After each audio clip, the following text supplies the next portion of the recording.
హరే కృష్ణ అందరికీ కూడా మన తెలుగు గీత కార్యక్రమంలో శనివారం జరిగేటువంటి ఒక భాగవత కార్యక్రమానికి స్వాగతం అండి. సో కార్యక్రమం మొదలు పెట్టే ముందు ప్రార్థనలు చేద్దాము. हरे कृष्ण प्रभु जी दंडवत प्रणाम। హరే కృష్ణ దండవత్ ప్రణామాలు. हरे कृष्ण प्रभु जी दंडवत प्रणाम। హరే కృష్ణ.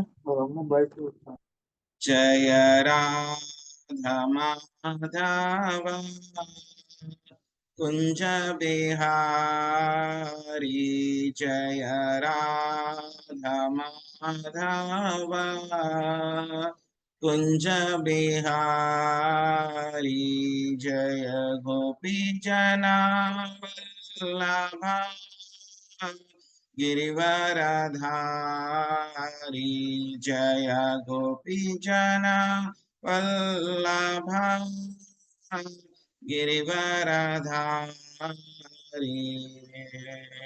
यशोदानंदना व्रज जनरांजना यशोदानंदना व्रज जनरांजना यशोदानंदना व्रज जनरांजना यशोदानंदना व्रज जनरांजना यमुना तीरावनचारी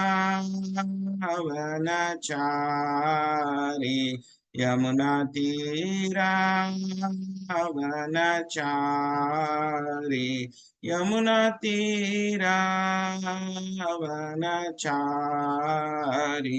जय राधा माधव कुंज बिहारी जय राधा माधव कुंज बिहारी।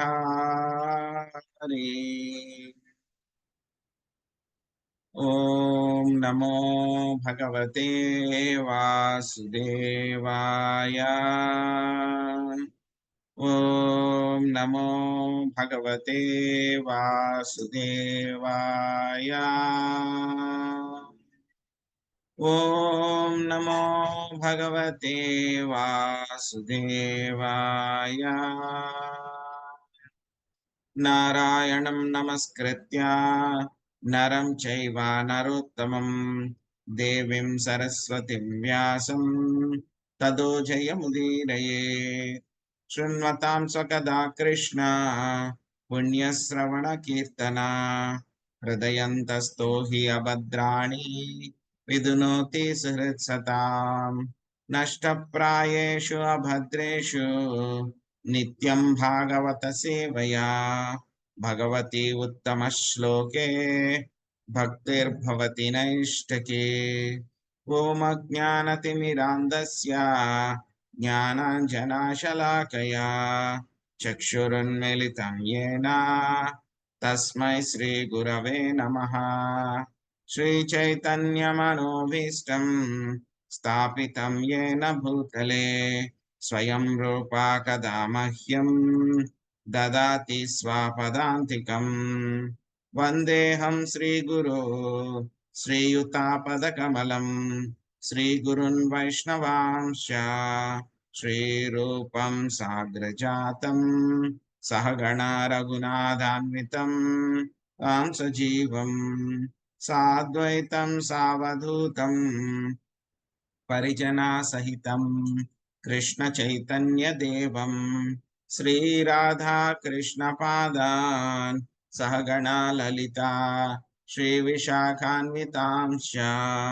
हे कृष्णा करुणा सिंधो दीनबंधो जगत्पते गोपेश गोपिका कांता राधा कांता नमोस्तुते।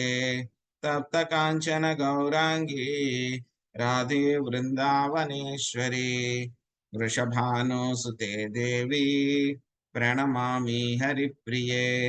वाञ्छाकल्पतरुभ्यश्च कृपा सिन्धुभ्य एव च पतितानां पावनेभ्यो वैष्णवेभ्यो नमो नमः।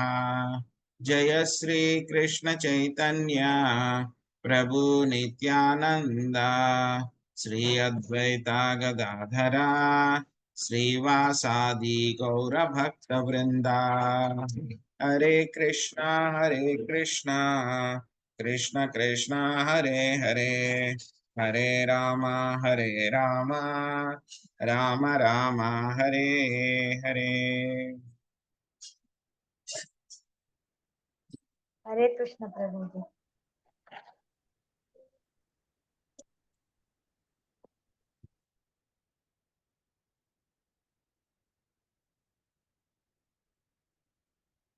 హరే కృష్ణ. సో అందరికీ కూడా ఇక భాగవత కార్యక్రమానికి అందరికీ కూడా స్వాగతం అండి. సో ఈ రోజు మనము 24వ అధ్యాయము శ్రీమద్ భాగవతము తృతీయ స్కందము 24వ అధ్యాయము 2వ భాగము సెకండ్ పార్ట్ చూద్దాము. ఈ యొక్క అధ్యాయం పేరు కర్దమముని సన్యాసము. సో కర్దమముని ఏ విధంగా సన్యాసం తీసుకున్నారు అనేటువంటి విషయం మనం చూద్దాం. సో ఏమవుతుంది, ఇంతకు ముందు అధ్యాయం పేరు దేవహూతి పరితాపము. సో మనం చక్కగా నేర్చుకున్నాం. సో దేవహూతితో పాటు ఆయన ఆ యొక్క ఆకాశ సౌధం ఏదైతే ఉందో, విమాన సౌధం ఏదైతే ఉందో, దాంట్లో మొత్తం అన్ని రకాలైనటువంటి ప్రపంచంలో మంచి మంచి ప్రదేశాలు ఏవైతే ఉన్నాయి, స్వర్గలోకాలు ఏవైతే ఉన్నాయి, వాటిలన్నిటిలో కూడా ఆయన తిరిగి భార్యతోటి ఆనందించడం జరిగింది. జరిగిన తర్వాత చివరిలో కర్దమముని మొత్తం ఆయన 9 ఫామ్స్ అన్నమాట, 9 రూపాలు తీసుకుని దేవహూతి తోటి ఆయన కలిసి మొత్తం 9 మంది కుమార్తెలకి ఆయన జన్మనివ్వడం జరిగిందనమాట. సో ఆవిడ దేవహూతి 9 మంది కుమార్తెలకి జన్మనిచ్చింది. ఎప్పుడైతే కనుక ఆవిడ జన్మనిచ్చిందో వెంటనే ఆయన ఏమనుకున్నారు, దేవహూతికి కొంచెం ఆవిడ్ని లేపాలి, బాగా స్పిరిచువల్ గా ఆవిడ్ని బాగా లేపాలి అనేటువంటి ఉద్దేశంతో వెంటనే ఏం చెప్పారు ఆయన, నేను గృహాన్ని విడిచిపెట్టి వెళ్తున్నాను అని చెప్పారనమాట. సో వెంటనే ఏమైంది, దేవహూతికి అది ఒక పెద్ద షాక్ లాగా తగిలింది అనమాట. సో ఆవిడ చాలా శ్రద్ధతోటి భర్తని అడిగింది అనమాట. సో మీరు నాకు కుమార్తెలను అయితే ఇచ్చారు, కుమార్తెలు అయితే కనుక వాళ్ళు వివాహం చేసుకుని వాళ్ళు వెళ్ళిపోతారు వాళ్ళ దగ్గరికి, మీకు ఇంతలాగా సేవ చేశాను నేను, మరి నా యొక్క డెలివరెన్స్, నా యొక్క భౌతిక ప్రపంచం నుంచి బయటపడడానికి మీరు ఏదైనా ఒకటి చెయ్యండి. ఇంకా మళ్ళీ ఏం చెప్పారు, మీకు నాకు కుమారుణ్ణి కూడా ఇస్తాను, అతని సంరక్షణలో నేను మిమ్మల్ని ఉంచుతాను అని చెప్పని మీరు ప్రామిస్ చేశారు వివాహం అప్పుడు. సో కాబట్టి నాకు కుమారుణ్ణి ఇవ్వవలసింది, అదేవిధంగా నేను ఈ భౌతిక ప్రపంచం నుంచి బయటపడడానికి ఏం చెయ్యాలో అది కూడా చెయ్యండి అని చెప్పేసి ఆవిడ అడిగింది అనమాట. ఆ విధంగా ఆవిడ చాలా డిప్రెస్ అయిపోయారనమాట, ఎవరు, దేవహూతి. సో ఆవిడని ఏం చేశారు, ఆవిడని ఎంకరేజ్ చేయడానికి ఏం చేశారు, కర్దమముని మాట్లాడారనమాట. సో మాట్లాడుతూ చెప్తున్నారనమాట, సో నువ్వు చాలా గొప్పదానివే, చాలా చాలా అభినందించదగినటువంటి దానివి. సో ఏమీ నిరాశ చెందవద్దు. యాక్చువల్ గా నువ్వు గొప్ప ఈ యొక్క యోగాభ్యాసం అంతా కూడా నాతో పాటు కూడా చక్కగా చేశావు. సో దానికి నువ్వు చాలా అభినందించవలసి ఉన్నది, నీకు శ్లాఘనీయురాలివి నువ్వు. సో కాబట్టి ఏం చెప్తున్నారు, ఆ త్వరలోనే ఆయన మంచి విషయాన్ని కూడా చెప్తున్నారు అన్నమాట, గుడ్ న్యూస్. ఏం చెప్తున్నారు, సో ఆ దేవదేవుడు నీ యొక్క గర్భంలో పుత్రుని రూపంలో ప్రవేశించనున్నాడు. కాబట్టి ఏం చేయమంటున్నారు, ఎన్నో పవిత్రమైనటువంటి వ్రతాలు అవన్నీ కూడా చేశావు కాబట్టి ఇంకా ఇప్పుడు ఏం చేయమంటున్నారు, ఆ యొక్క దేవదేవుడు వచ్చేయడానికి ముందు నువ్వు ఇంకా ప్రిపేర్ అవ్వాలి. కాబట్టి ఇంద్రియ నిగ్రహము, ధర్మపాలనము, తపస్సు, ద్రవ్య దానముల ద్వారా నువ్వేం చేయమంటున్నారు, భగవంతుణ్ణి అర్చించు. సో ఆ తర్వాత వచ్చినటువంటి పుత్రుడు ఏం చేస్తారు, నీ యొక్క బ్రహ్మ జ్ఞానాన్ని నీకు బోధిస్తారు, నీ యొక్క హృదయ గ్రంథిని ఛేదిస్తారు అని చెప్పారన్నమాట. ఎవరికైనా ఏమైనా గుర్తుందండి, హృదయ గ్రంథి అంటే ఏమిటి? భౌతికమైనటువంటి అన్ని బంధనాలు, అంత భౌతికంగా ఉన్నదాన్ని తొలగించడం, చిక్కుముడు లాంటిది ప్రభుజీ అదంతా. ఇంకా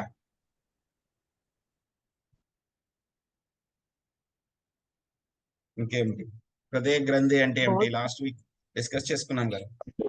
అంతా భౌతికమైనటువంటి ఒక ఇది ప్రభుజీ, ఇవన్నీ బంధనాలు ఇదంతా కూడా ప్రభుజీ ఆధ్యాత్మికంగా రావడానికి అదంతా భౌతికమైంది ప్రభుజీ. హృదయ గ్రంథి కల్మషాలు అవన్నీ తొలగించడం. ఇంకా గత జన్మల నుంచి మనకు వస్తున్న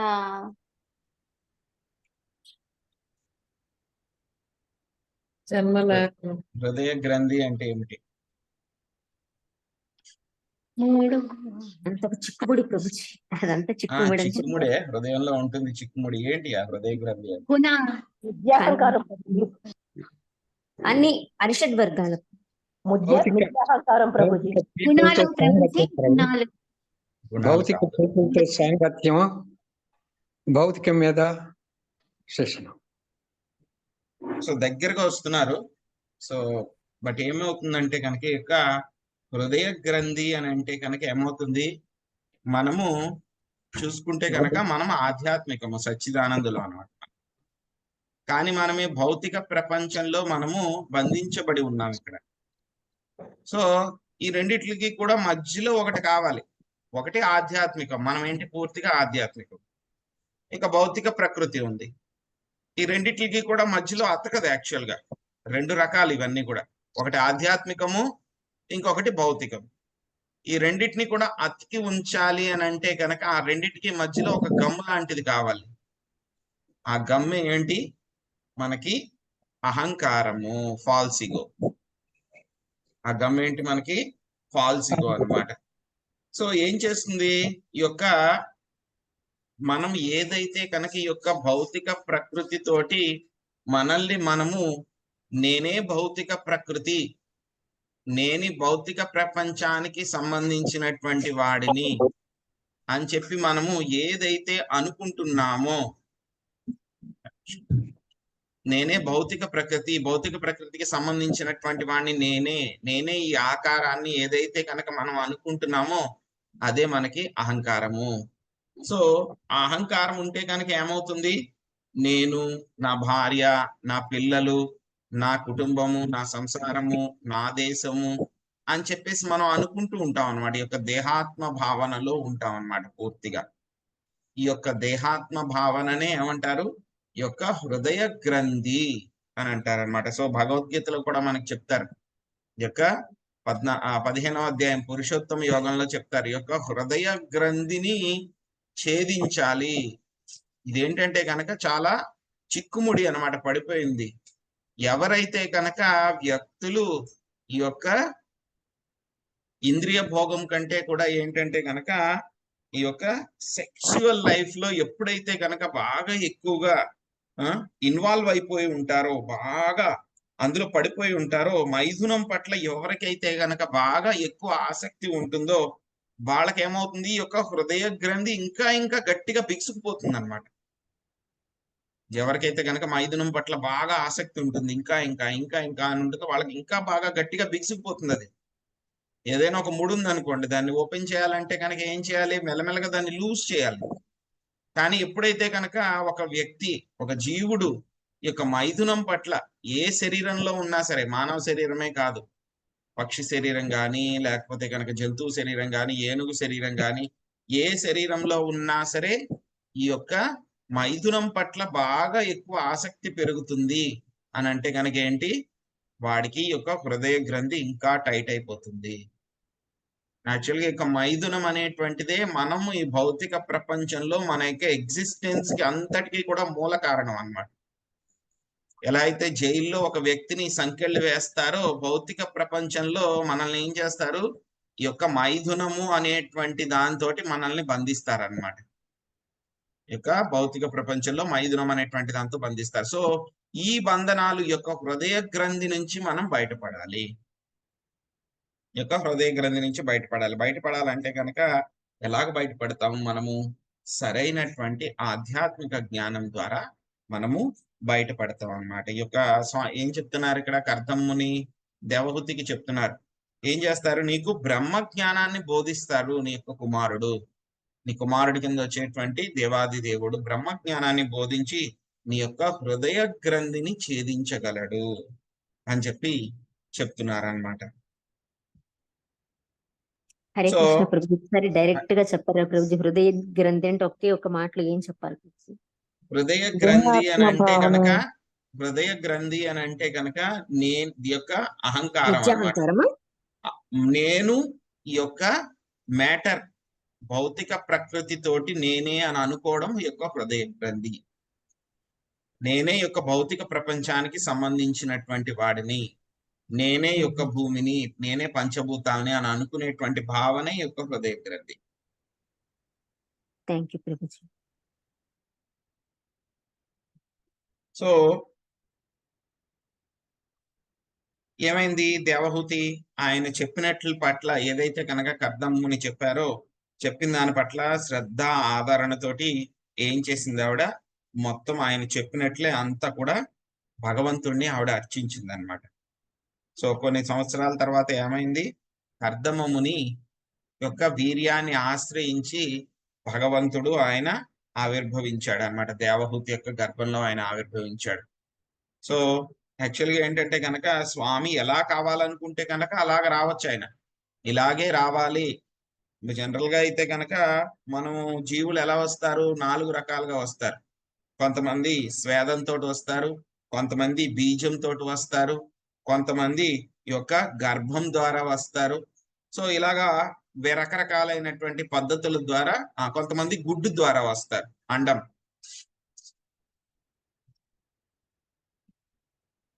సో కొంతమంది యొక్క అండం ద్వారా వస్తారనమాట. తనుష్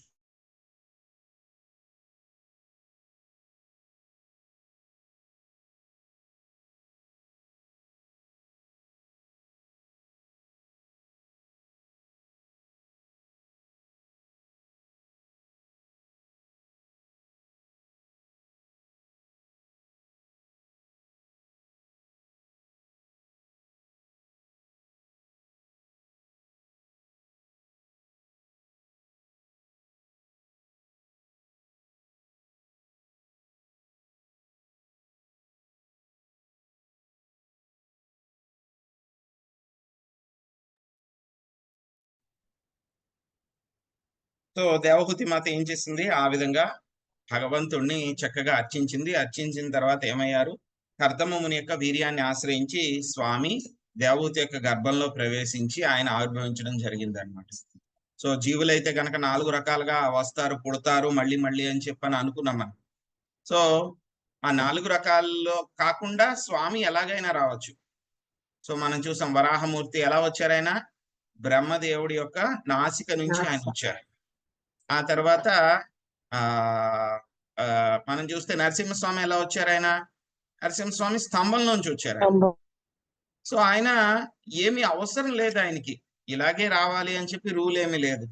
కానీ ఏంటంటే ఆయనకి ఎలా కావాలంటే కనుక అలాగ రావచ్చు, ఎలా రావాలంటే కనుక వాళ్ళు రావచ్చు అన్నమాట.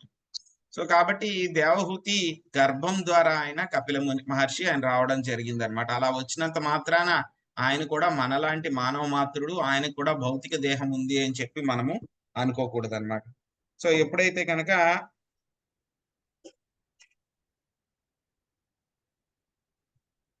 సో ఆయన యొక్క గర్భంలోకి వచ్చిన తర్వాత ఏమవుతుంది, సో బ్రహ్మదేవుడు అక్కడికి రావడం జరుగుతుంది అనమాట. బ్రహ్మదేవుడు అక్కడికి వస్తారు. వచ్చిన తర్వాత ఆయన చాలా సంతోషిస్తారు. సో సంతోషించిన తర్వాత ఇక్కడ మనం తెలుసుకున్న ఒక విషయం ఏంటి, కర్దమముని ఆయన ముందు వివాహానికి ముందు తపస్సు చేసుకోవడానికి ముందు ఆయన ఏం చేశారు, చక్కగా స్వామి యొక్క సాక్షాత్కారం దొరికింది. దొరికిన వాళ్ళు ఏం అడుగుతారు, జనరల్ గా అయితే కనుక మాకేమీ వద్దు భౌతిక ప్రపంచం నుంచి, నీ దగ్గరికి తీసుకెళ్ళిపోవయ్యా అని చెప్పని అడుగుతారు. కానీ ఆయన ఏం అడిగారు, మనకి చూస్తే కనుక నాకు వివాహం చేసుకోవడానికి ఒక మంచి టెంపర్మెంట్ ఉన్నటువంటి, నాకు కరెక్ట్ గా సరిజోడు అయినటువంటి భార్య కావాలి, ఒక కన్య కావాలి నాకు వివాహం చేసుకోవడానికి అని అడుగుతారు. సో మామూలు వాళ్ళు అయితే కనుక ఏంటి ఇలా అడుగుతున్నారు అని అనుకుంటారు అనమాట. కానీ దానికి కారణం మనకి ఇక్కడ బ్రహ్మదేవుడు చెప్పడం ద్వారా వస్తుంది అనమాట. యాక్చువల్ గా కర్దమ్మునికి బ్రహ్మదేవుడు ఇన్స్ట్రక్షన్ ఇస్తారనమాట. ఏంటి, సంతానాన్ని ప్రత్యుత్పత్తి చేయాలి, సంతానాన్ని పెంచాలి నువ్వు అని చెప్పేసి చెప్తారనమాట. సో ఆయన యొక్క ఆజ్ఞ ప్రకారము సో ఆయన ఈ విధంగా ఇదంతా కూడా చేశారనమాట. 9 మంది కుమార్తెలు, ఒక కుమారుణ్ణి కూడా ఆయన కన్నారనమాట. సో అందుకే ఆయన ఏం చెప్తున్నారు, తండ్రికి నువ్వు ఈ విధంగా సేవ చేయాలి, సో నా ఆజ్ఞ ప్రకారం నువ్వు సేవ చక్కగా చేసావు అని చెప్పి ఎంతగానో సంతోషిస్తారు. సో బ్రహ్మదేవుడు వచ్చేటప్పుడు కూడా ఆయన ఏం చేస్తారు, ఆయనతో పాటు ఎవరైతే కనుక గొప్ప మరీచి లాంటి ప్రజాపతులు, ఋషులు ఎవరైతే ఉన్నారో వాళ్ళందరినీ కూడా వెంట పెట్టుకుని వస్తారనమాట. వచ్చి నీ యొక్క కుమార్తెలు అందరూ కూడా చాలా చక్కగా చాలా అందంగా ఉన్నారు. సో యాక్చువల్ గా దేవహూతి యొక్క కుమార్తెలు అందరూ కూడా చాలా బ్యూటిఫుల్ గా ఉన్నారనమాట, చాలా అందంగా ఉన్నారనమాట. సో బ్రహ్మదేవుడికి ఏంటంటే కనుక ఆయనకి సృష్టి ప్రారంభంలో ఒక సంతానాన్ని వృద్ధి చేయాలన్నమాట. మొత్తం అందరినీ కూడా జీవులందరికీ కూడా రావాలి. సో కాబట్టి ఆయన ఈ విధంగా ఎవరైనా ఆయనకి సేవ చేస్తూ ఉంటే గనక ఆ యొక్క కార్యక్రమంలో, ఎందుకంటే వీళ్ళందరూ కూడా ప్రజాపతులు అనమాట, ఆ విధంగా సేవ చేస్తూ ఉంటే గనక ఆయనకి చాలా సంతోషం అన్నమాట. సో మొత్తము 9 మంది కుమార్తెల్ని కూడా ఆయన ఏమంటున్నారు అంటే కనుక ఎవరైతే గొప్ప ఋషులందరూ కూడా ఉన్నారో సో వాళ్ళందరినీ కూడా ఋషులందరికీ కూడా ఇచ్చి వివాహం చేయమన్నారు. ఎలాగ వివాహం చేయమన్నారు?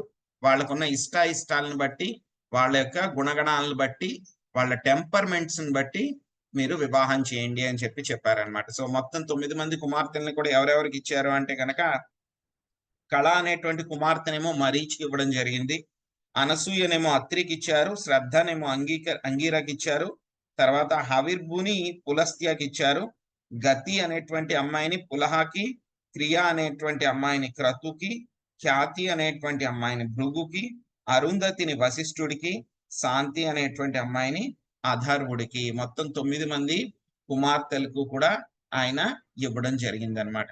సో ఇక్కడ చూస్తే కనుక కర్దమ ముని ఆయన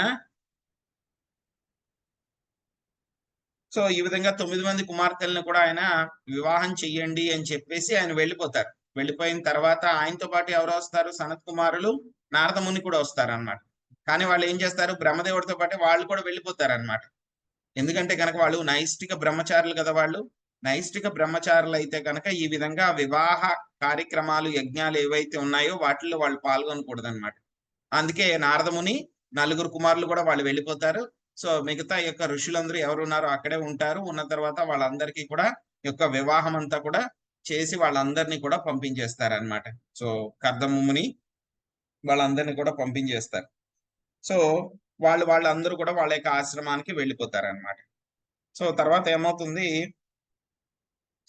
యొక్క కర్దముని కపిల భగవానుడు ఆయనకి తెలుసు కదా, ఈయనే దేవాది దేవుడు, కపిల భగవానుడు ఈయనే దేవాది దేవుడు అని చెప్పి ఆయనకి తెలుసు కాబట్టి సో ఆయన దగ్గరికి వెళ్ళి చక్కగా ప్రార్థనలు అవన్నీ కూడా చేశారనమాట.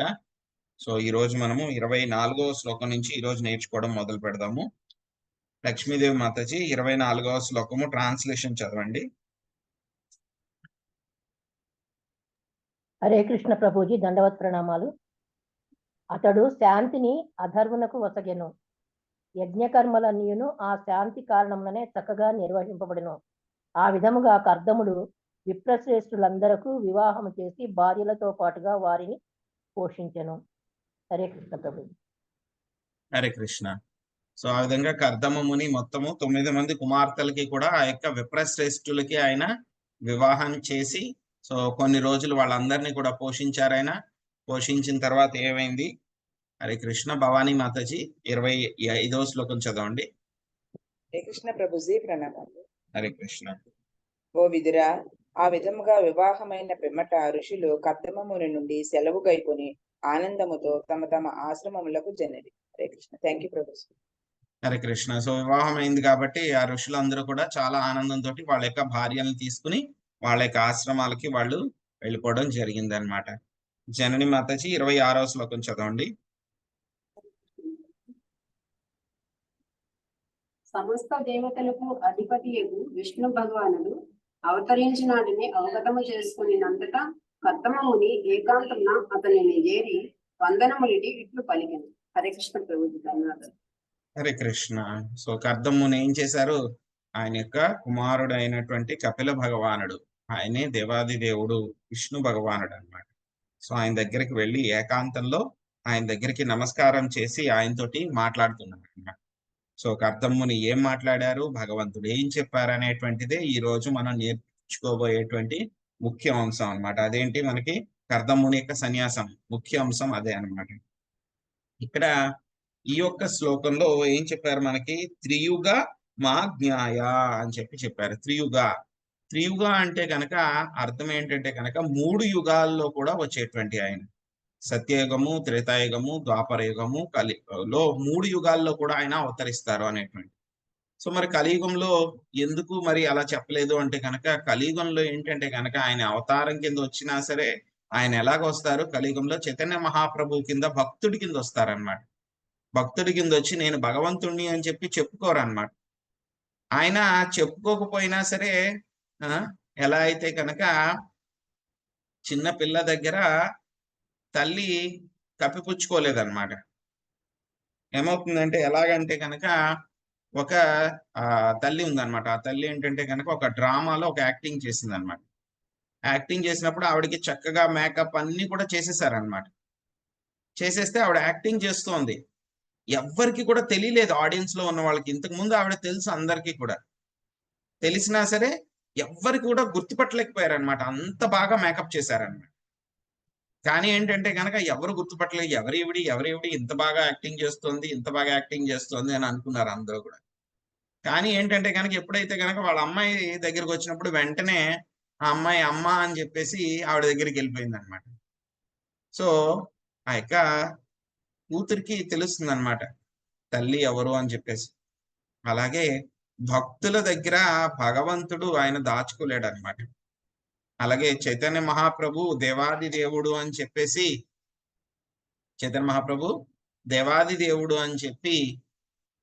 రూపగోస్వామి ముందు ఆయన దాచుకోలేకపోయారు అనమాట. సో రూపగోస్వామికి తెలిసిపోయింది. అందుకే ఆయన ఏమన్నారు, శ్రీకృష్ణ భగవానుడి కిందే ఆయనకి నమస్కారాలు ఇచ్చారు. తర్వాత రెండవ అర్థం ఏమిటి, త్రియుగ అని అంటే కనుక, యుగ అంటే కనుక 2 అని అర్థం. 3 యుగాలు అంటే కనుక 3 × 2 మొత్తం 6. ఏమిటి 6? ఎవరైనా చెప్పగలరా ఏంటి స్వామిని 6 అని ఎందుకన్నారు? 4 యుగాలే కదా ప్రభుజీ. యుగాల గురించి కాదు, 3 × 2 6 అని చెప్పాను నేను. 3 × 2 6 అని చెప్పాను. 6 ఏంటి, ఎందుకు 6 అనేది స్వామితో ఏ విధంగా లింక్ అయ్యి? షడ్వర్గాలు తొలగించడానికి సద్గుణ సంపన్నుడు కదా. సౌందర్య గుణాలు, విభూతుల ప్రభుజీ, విభూతులు 6 గుణాలు ఉన్నాయి కదా. 6 విభూతులు. విభూతులు 6 విభూతులు ఏంటండి? 6 విభూతులు ఏంటి? సంపూర్ణ యశస్సు, సంపూర్ణ బలము, సంపూర్ణ వైరాగ్యం, సంపూర్ణ బలము, కీర్తి, వైరాగ్యము, జ్ఞానము, సంపూర్ణ జ్ఞానం. సో మొత్తము ఈ యొక్క 6 రకాలైనటువంటి ఐశ్వర్యాలు కూడా ఆయనకి పరిపూర్ణంగా ఉంటాయి కాబట్టి ఆయన ఏమన్నారు, త్రియుగ అని చెప్పి కూడా ఇక్కడ సంబోధించడం జరిగింది అనమాట. లక్ష్మీ సత్యవతి మాతాజీ 27వ శ్లోకం చదవండి. హరే కృష్ణ ప్రభుజీ, దండ ప్రణామం. కర్దమముని పలికెను, అహో తమ పాపకర్మల కారణమున భవబంధమున చిక్కెడి దుఃఖిత జీవుల ఎడ ఈ లోకపు దేవతలు చిరకాలము పెదవ ప్రసన్నులేది కదా. హరే కృష్ణ. హరే ప్రభు, దండ ప్రణామం. హరే కృష్ణ. సో కర్దముని చెప్తున్నారన్నమాట, జీవులందరూ కూడా ఎవరైతే ఉన్నారో వాళ్ళందరూ కూడా భౌతిక ప్రపంచంలో రకరకాలైనటువంటి బాధలను అనుభవిస్తూ ఉన్నారన్నమాట. అందరూ కూడా జీవులందరూ భౌతిక ప్రపంచంలో బాధలు అనుభవిస్తున్నారు. సో ఎవరు వాళ్ళ కష్టాలకి యొక్క కారణము అని అంటే కనుక మనకి భాగవతంలో కూడా చెప్పారు, మళ్ళీ శాస్త్రాల్లో కూడా చెప్పారు, భగవద్గీతలో కూడా. సో ఇక జీవులు అనుభవించేటువంటి కష్టాలకి కారణము జీవులు మాత్రమే, వేరే కారణం ఏమీ లేదు. ఎందుకంటే కనుక భౌతిక ప్రకృతి యొక్క మాయలో పడిపోయి, త్రిగుణాల మాయలో పడిపోయి రకరకాల కర్మల్ని చేస్తూ ఆ యొక్క కర్మ ఫలితాలని అనుభవించడానికి వాళ్ళు జీవులందరూ కూడా రకరకాల శరీరాలను తీసుకుని వాళ్ళందరూ కూడా యొక్క భౌతిక ప్రపంచంలో తిరుగుతూ ఉన్నారు. సో వాళ్ళ యొక్క కష్టాలకి వాళ్లే బాధ్యులు, బాధ్యతలు.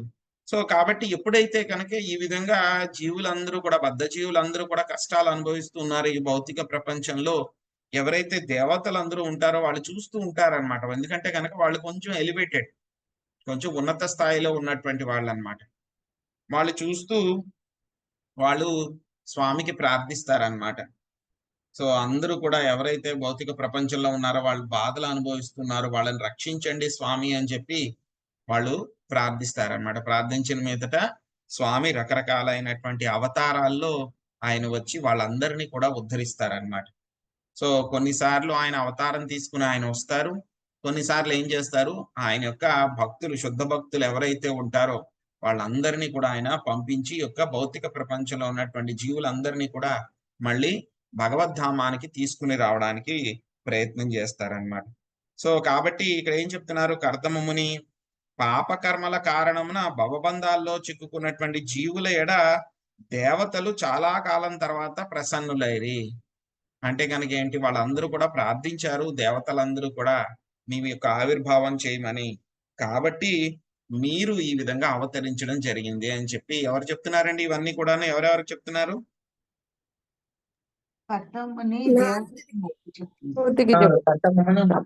కపిల భగవానుడితో చెప్తున్నారు. కర్దమముని కపిల భగవానుడితోటి ఆయన ఈ యొక్క విషయాలన్నీ కూడా చెప్తున్నారు అన్నమాట. సో ఇక్కడ ఏం చెప్తున్నారు ఈ యొక్క శ్లోకాల్లో అన్నమాట, 27 నుంచి 29 వరకు కూడా ఆయన ఏం చెప్తారు, మీరు నా యొక్క గృహంలో మీరు అవతరించడం జరిగింది, అది మీ యొక్క సంపూర్ణమైనటువంటి కరుణ అనేటువంటి విషయాన్ని మనకి ఈ శ్లోకాల్లో చెప్తారన్నమాట. సో కేశ సుజాత మాతాజీ 28వ శ్లోకం ట్రాన్స్లేషన్ చదవండి. హరే కృష్ణ ప్రభుజీ. పరిపక్వత చెందిన యోగులు బహుజన్మల పిదపయే దేవదేవుని పాద పద్మములను గాంచుటకు ఏకాంత ప్రదేశములందు పూర్ణమగు యోగ సమాధితో యత్నింతురు.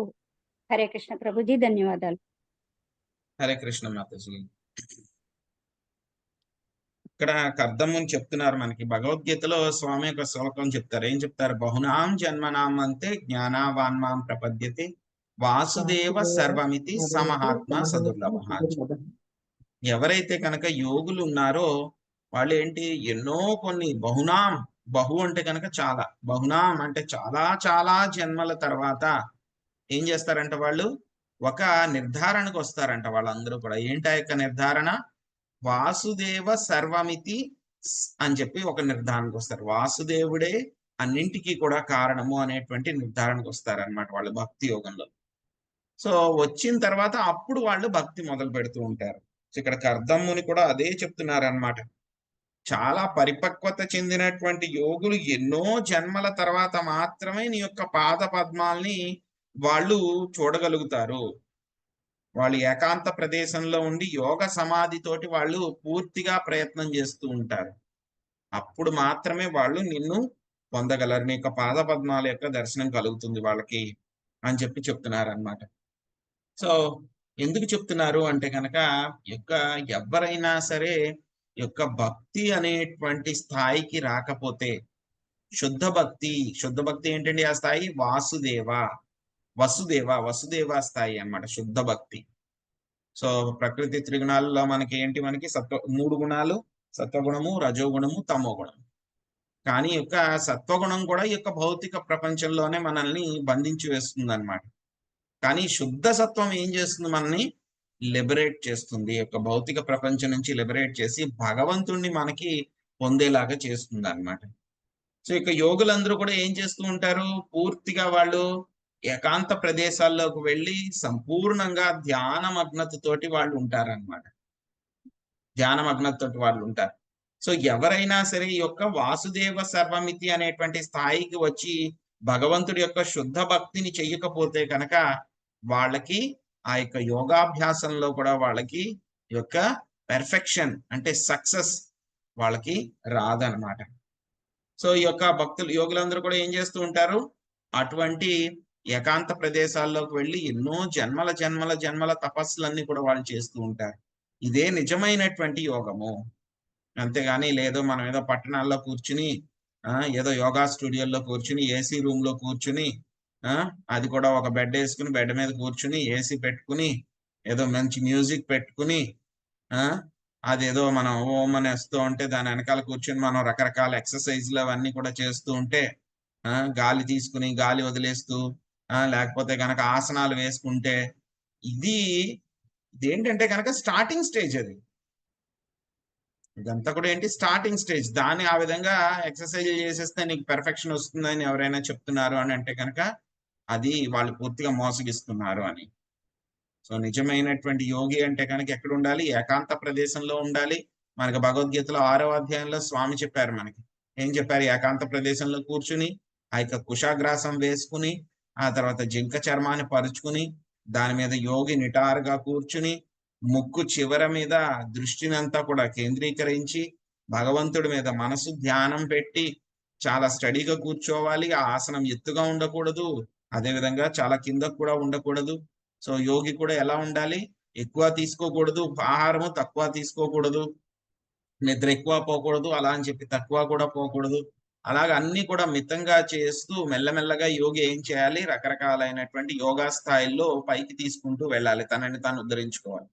అలాగా అన్నిటికంటే కూడా చివరి స్థాయి ఏంటి? సమాధి అనేటువంటి స్థాయి. ఆ స్థాయికి వచ్చిన తర్వాత కంప్లీట్ పూర్తి ఏకాగ్రతతో ఉన్నటువంటి వ్యక్తి తన హృదయంలో ఉన్నటువంటి పరమాత్ముణ్ణి ఆయన దర్శించగలుగుతాడు అన్నమాట.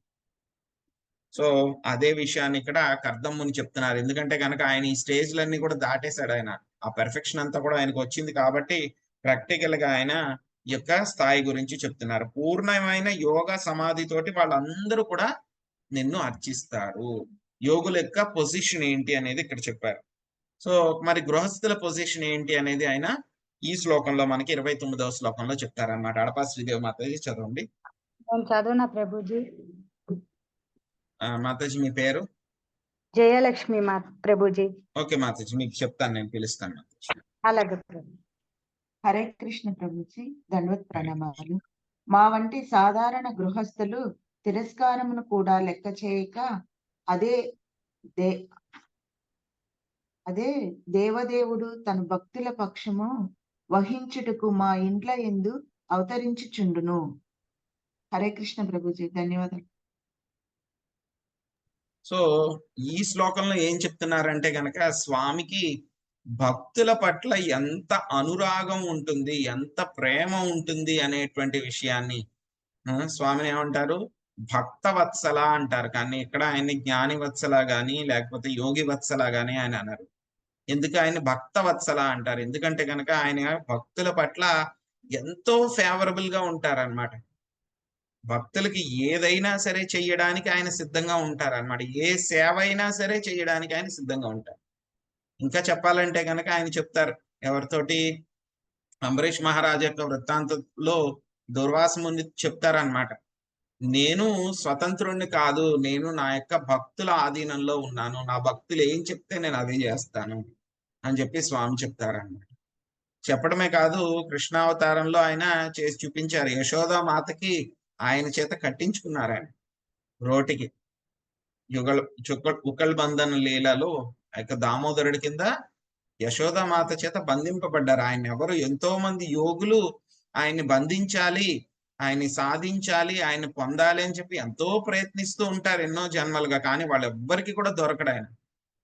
యశోదామాతకి చాలా తేలిగ్గా ఆయన యశోదామాత ఇంట్లో ఆయన స్వామి అవతరించి ఆ యొక్క దామోదరుడి యొక్క లీల చేసి ఆవిడ చేత బంధింపబడ్డారు. అదేవిధంగా ఒకసారి శ్రీమతి రాధారాణి కూడా ఆయన్ని బంధిస్తుంది అన్నమాట. సో ఎంతో మంది యోగులు బంధించాలి అని చెప్పి ఎంత ప్రయత్నిస్తున్నా సరే ఆయన బంధింపబడరు.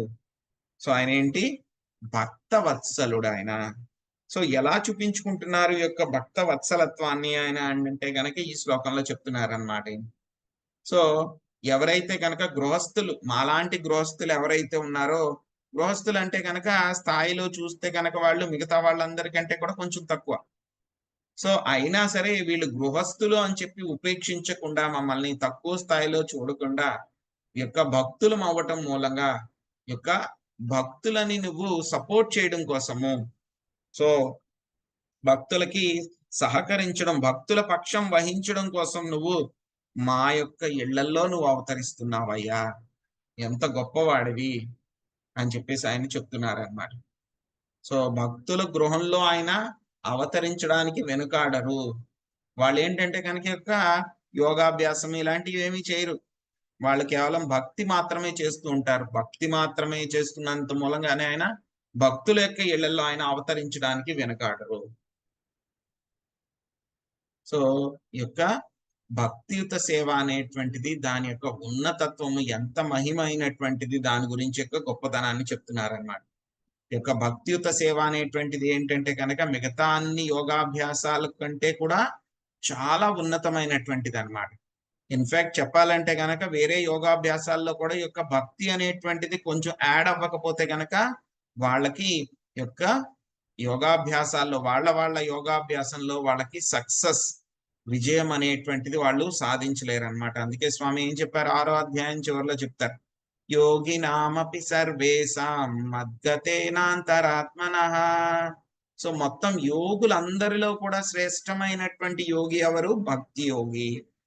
అతడు ఎప్పుడు కూడా నాతోటే సంబంధాన్ని కలిగి ఉంటాడు, ఎప్పుడు నా నుంచి దూరంగా వెళ్ళడు, నేను కూడా అతని దగ్గర నుంచి ఎప్పుడు దూరంగా వెళ్ళను అని చెప్పి స్వామి మనకి చెప్తున్నారు. అందుకే స్వామిని ఏమంటారు? భక్తవత్సల అని అనడం జరుగుతుంది అనమాట. సో భగవద్గీతలో కూడా స్వామి ఇదే చెప్తారు, భక్త్యామాం అభిజానాతి. సో ఎవరు కేవలం భక్తి యోగం ద్వారానే నన్ను ఎవరైనా సరే అర్థం చేసుకోగలరు, లేకపోతే కనుక నన్ను ఎవ్వరు కూడా అర్థం చేసుకోలేరు అని చెప్పి చెప్తారనమాట. సో భక్తుడు మాత్రమే స్వామిని అర్థం చేసుకోగలడు, స్వామిని ఫేస్ టు ఫేస్ చూడగలడు, ఆయనకి ఏంటి, ఆయన యొక్క స్థితి ఏమిటి అనేటువంటి విషయాన్ని భక్తులు మాత్రమే తెలుసుకోగలరు అనమాట. సో తర్వాత అర్థముని ఇంకేం చెప్తున్నారో చూద్దాము. శశికళ మాతాజీ చదవండి.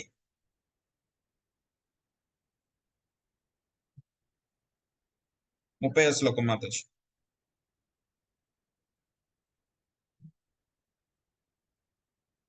హరే కృష్ణ. జయలక్ష్మి మాతాజీ చదవండి 30వ శ్లోకం. హరే కృష్ణ ప్రభుజీ. హరే కృష్ణ కృష్ణ కృష్ణ హరే హరే, హరే రామ రామ రామ హరే హరే. ఓం నమో భగవతే వాసుదేవాయ. గర్ధముని ఇట్లు పలికని, హే ప్రభు, భక్తుల గౌరవము సదా ఇనుమడింప చేయు నీవు, నీ వాక్కును నిజము చేయుటకు, నిజమైన జ్ఞానమును వ్యాప్తి చేయుటకు నా గృహమున అవతరించితివి. హరే కృష్ణ ప్రభుజీ, ధన్యవాదాలు. హరే కృష్ణ మాతాజీ. సో అర్థముని ఏం చెప్తున్నారు ఇక్కడ?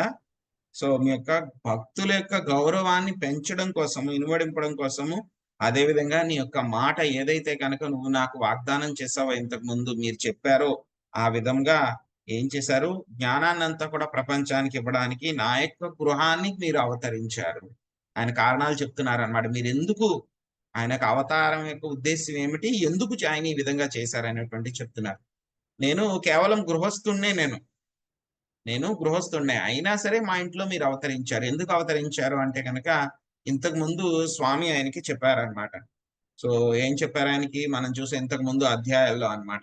సో నేను నీ యొక్క కుమారుడి కింద నేను అవతరిస్తాను అని చెప్పేసి ఆయన చెప్పారనమాట. సో ఆ మాటని నిజం చేయడం కోసము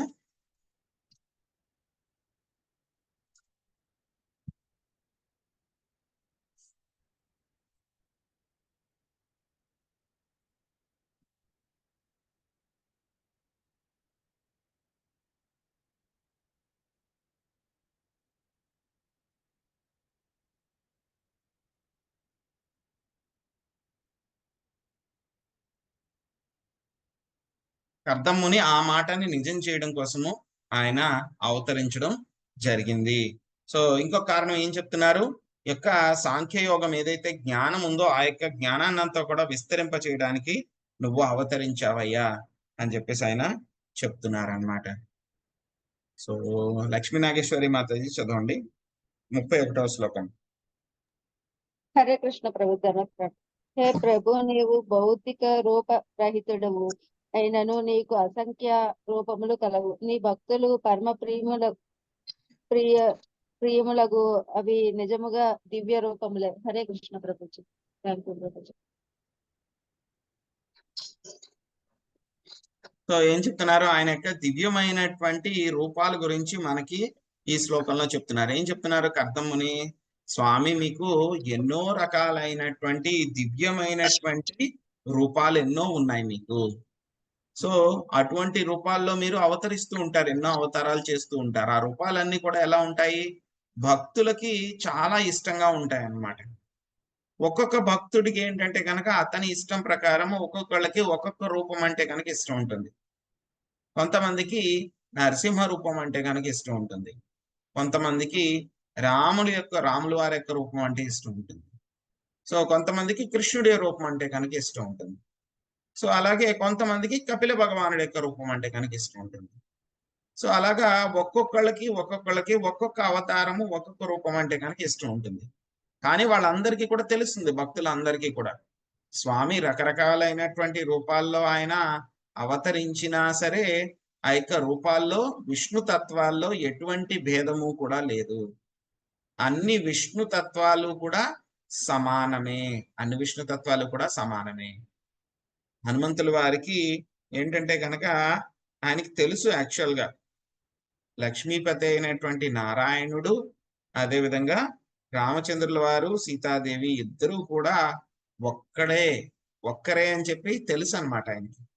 అయినా సరే ఆయన ఏ రూపానికి బాగా అటాచ్ అయి ఉంటారు? ఆయన రాములు వారు సీతాదేవి ఆ యొక్క ఫామ్ ఏదైతే ఉంటుందో దానికి బాగా అటాచ్ అయి ఉంటారు. అలాగా ఒక్కొక్క భక్తుడికి ఒక్కొక్క భావన ఉంటుంది. సో ఆ భావనతోటి రకరకాలైనటువంటి రూపాల్లో వాళ్ళు ఆయన్ని కొలుచుకుంటూ ఉంటారన్నమాట. సో ఇటువంటి రూపాలన్నీ కూడా విష్ణు తత్వాలే అన్నమాట. సో ఏదైతే గనక రూపము స్వామి నుంచి ఎక్స్పాండ్ అయింది, ఒక అంశ కింద వచ్చిందో దాన్ని ఏమంటారు? అంశావతారము అని అంటారు. మళ్ళీ ఆ యొక్క ఎక్స్పాన్షన్ నుంచి ఇంకొక ఎక్స్పాన్షన్ వస్తే కనుక దాన్ని ఏమంటారు? కళా అవతారము అని చెప్పని అంటారు అనమాట. కానీ ఇవన్నీ కూడా ఏంటంటే విష్ణు తత్వాలే. అటువంటి రూపాల్లో దేనికి కూడా తేడా ఉండదు అనమాట. సో బ్రహ్మ సంహితలో కూడా చెప్తారు మనకి దీపాంతరచ్చు అని చెప్పి చెప్తారనమాట. అంటే ఒక కొవ్వొత్తి నుంచి ఇంకొక కొవ్వొత్తి వెలిగించిన తర్వాత అన్ని కొవ్వొత్తులే, అన్ని సమానమే. కానీ ఏంటంటే కనుక ఒక కొవ్వొత్తి నుంచి ఇంకొక కొవ్వొత్తు వెలిగించాము, అంతేగాని తేడా ఏమీ లేదు కొవ్వొత్తుల్లో. అలాగా మొత్తం అన్ని అవతారాలకి కూడా మూలము శ్రీకృష్ణ భగవానుడు, దేవాది దేవుడు. ఆయన దగ్గర నుంచి మొత్తం అవతారాలన్నీ కూడా రావడం జరిగింది. సో అన్ని కూడా విష్ణు తత్వాలే, అందరూ కూడా సమానమే అన్నమాట. సో అదే విషయాన్ని ఇక్కడ కర్దమ్ముని కూడా మనకి చెప్తున్నారు అన్నమాట. ఇంకేం చెప్తున్నారు? ఆయన యొక్క రూపం ఎలా ఉంటుంది అంటే కనుక భౌతిక పరమైనటువంటి ప్రకృతితోటి తయారు చేసినటువంటి రూపం కాదనమాట. సో ఏదో నా యొక్క వీర్యాన్ని ఆశ్రయించి నువ్వు దేవహూతి యొక్క గర్భంలో ద్వారా నువ్వు అవతరించావు. అలా అవతరించినంత మాత్రాన నువ్వు భౌతిక పరమైనటువంటిది కాదు నీ యొక్క దేహము. నీ యొక్క దేహం ఏమిటి? పూర్తిగా ఆధ్యాత్మికము. ఈ యొక్క దేహం అనేటువంటిది సచ్చిదానంద స్వరూపము, భౌతిక రూపరహితుడవి నువ్వు. సో అని చెప్పేసి ఆయన చెప్తున్నారు అన్నమాట. ఆయన ఏ రూపంలో ఉన్నా సరే ఆయన ఎప్పుడు కూడా పురుషుడే అన్నమాట. మాయాధీశుడు, మాయని నియంత్రించేటువంటి వాడు మాత్రమే అన్నమాట.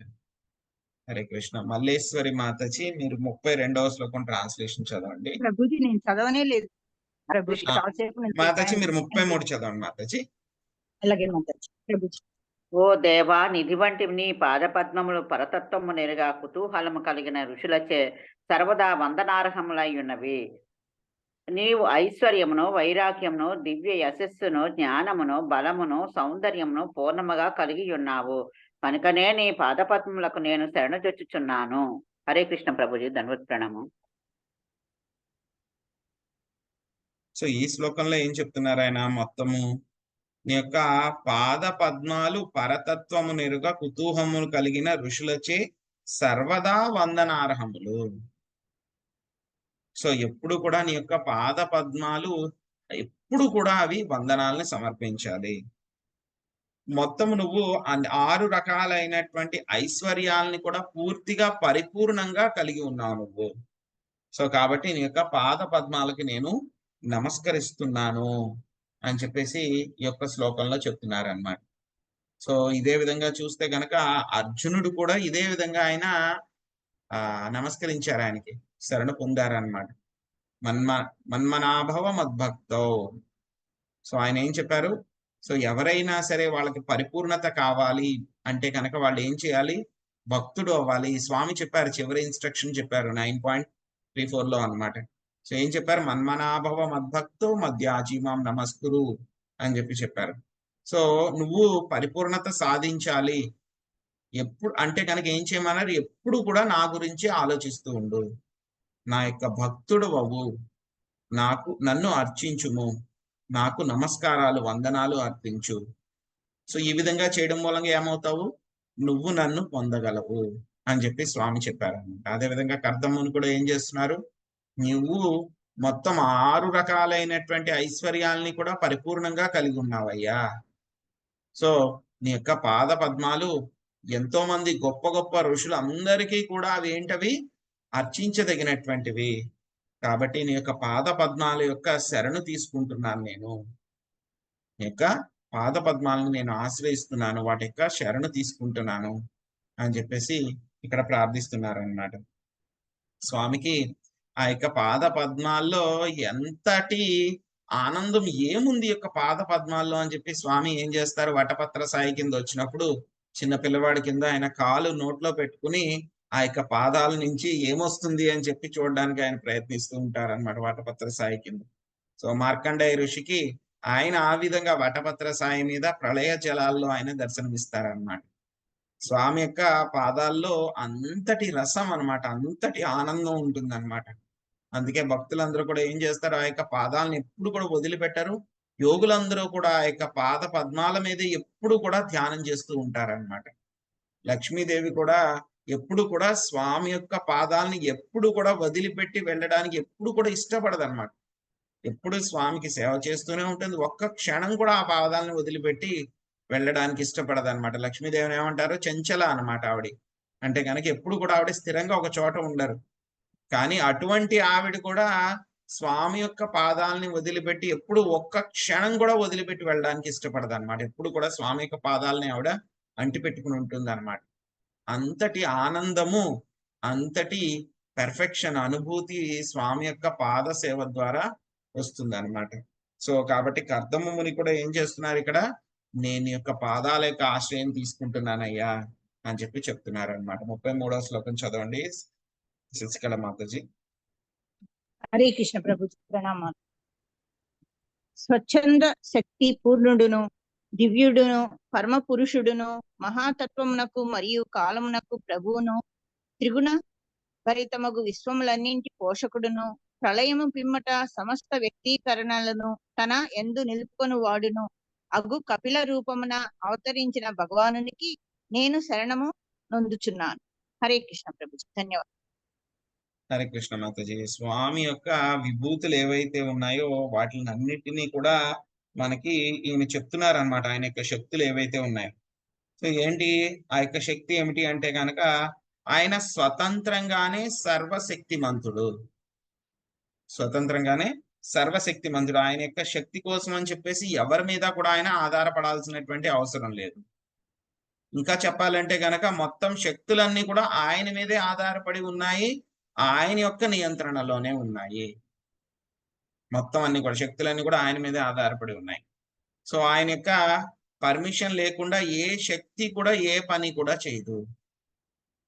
స్వామి ఏం చేస్తూ ఉంటారు, జస్ట్ ఆయన ఏదైనా కావాలి అని చెప్పని అనుకుంటే గనక ఏమవుతుంది, వెంటనే ఆయన యొక్క శక్తులు ఆ పనిని ఎంతో చక్కగా వెంటనే చేసి పెట్టేస్తాయి అన్నమాట. అంతటి శక్తివంతుడు అనమాట. నాకు కావాలి ఇది అని అనుకోవాలి అంతే. సంకల్పం, ఇచ్చా సంకల్పం ఉంటే మాత్రం చాలన్నమాట. మనం చూస్తే భౌతిక ప్రపంచంలో ఎంతటి శక్తివంతులైనా సరే ఎవరో ఒకళ్ళ మీద వాళ్ళు ఆధారపడాల్సిందే. సో ఇదే విషయాన్ని ప్రహ్లాద్ మహారాజ్ని అడుగుతారు హిరణ్యకశిపుడు. ప్రహ్లాద చెప్పు, నీకెక్కడి నుంచి వస్తుంది ఈ శక్తి అంతా కూడా? ఇన్ని రకాలుగా కూడా నేను నిన్ను చంపాలి అని చెప్పి ఎంతలాగనో ప్రయత్నిస్తూ ఉన్నాను, కానీ ఏదో మాయాశక్తుల ద్వారా నువ్వేం చేసుకుంటున్నావు, నిన్ను నువ్వు రక్షించుకుంటున్నావు. ఏంటి నీ శక్తి ఏంటి, నీ శక్తికి మూలం ఏమిటి, ఎక్కడి నుంచి వస్తోంది అని చెప్పని అడుగుతారు. దానికి ప్రహ్లాద్ మహారాజ్ ఏం చెప్తారు, తండ్రి మీ యొక్క శక్తికి ఏదైతే కనుక సోర్స్ మూలం ఏదైతే ఉందో నా శక్తికి కూడా సోర్స్ మూలం అదే. మీకు శక్తి ఎక్కడి నుంచి వస్తుందో నా శక్తి కూడా అక్కడి నుంచే వస్తుంది. అది ఆ దేవాది దేవుడైనటువంటి శ్రీకృష్ణ భగవానుడి దగ్గర నుంచే ఈ యొక్క శక్తి అనేటువంటిది వస్తుంది అని చెప్పి ప్రహ్లాదుడు చెప్తారనమాట. సో అదే విషయాన్ని ఇక్కడ కూడా మనకు అర్థం అని చెప్తున్నారు. స్వచ్ఛంద శక్తి పూర్ణుడు. ఆ శక్తి కూడా ఎలా ఉంటుంది, స్వామి యొక్క 6 ఐశ్వర్యాల్లో శక్తి అనేటువంటిది ఒకటి.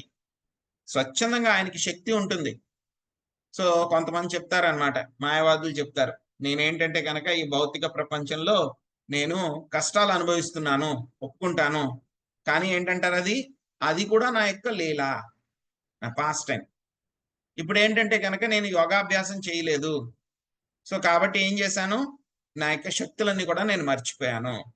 సో ఎప్పుడైతే కనుక నేను యోగాభ్యాసం చేస్తానో నాకు పరిపూర్ణత వస్తుంది, ఏమవుతుంది, నా శక్తులన్నీ కూడా గుర్తొచ్చేస్తాయి. అప్పుడు నేను భగవంతుడిని అయిపోతాను అని చెప్పి చెప్తారనమాట. వెరీ ఫూలిష్ అన్నమాట, చాలా మూర్ఖత్వం ఇది. సో భగవంతుడు ఎప్పుడు కూడాను, ఆయన ఎప్పుడు కూడా సర్వశక్తిమంతుడు. ఆయన చిన్నగా ఉన్నా పెద్దగా ఉన్నా ఏ స్థితిలో ఉన్నా సరే సర్వశక్తిమంతుడు. సో దీన్ని ఎలా ప్రూవ్ చేశారు మనకి, శ్రీకృష్ణుడు ప్రూవ్ చేశారు. ఆయన కేవలం రోజులు, ఆయన అవతారం జన్మించిన తర్వాత రోజుల వ్యవధిలోనే ఎంతో పెద్ద పెద్ద రాక్షసులందరినీ కూడా సంహరించారు ఆయన.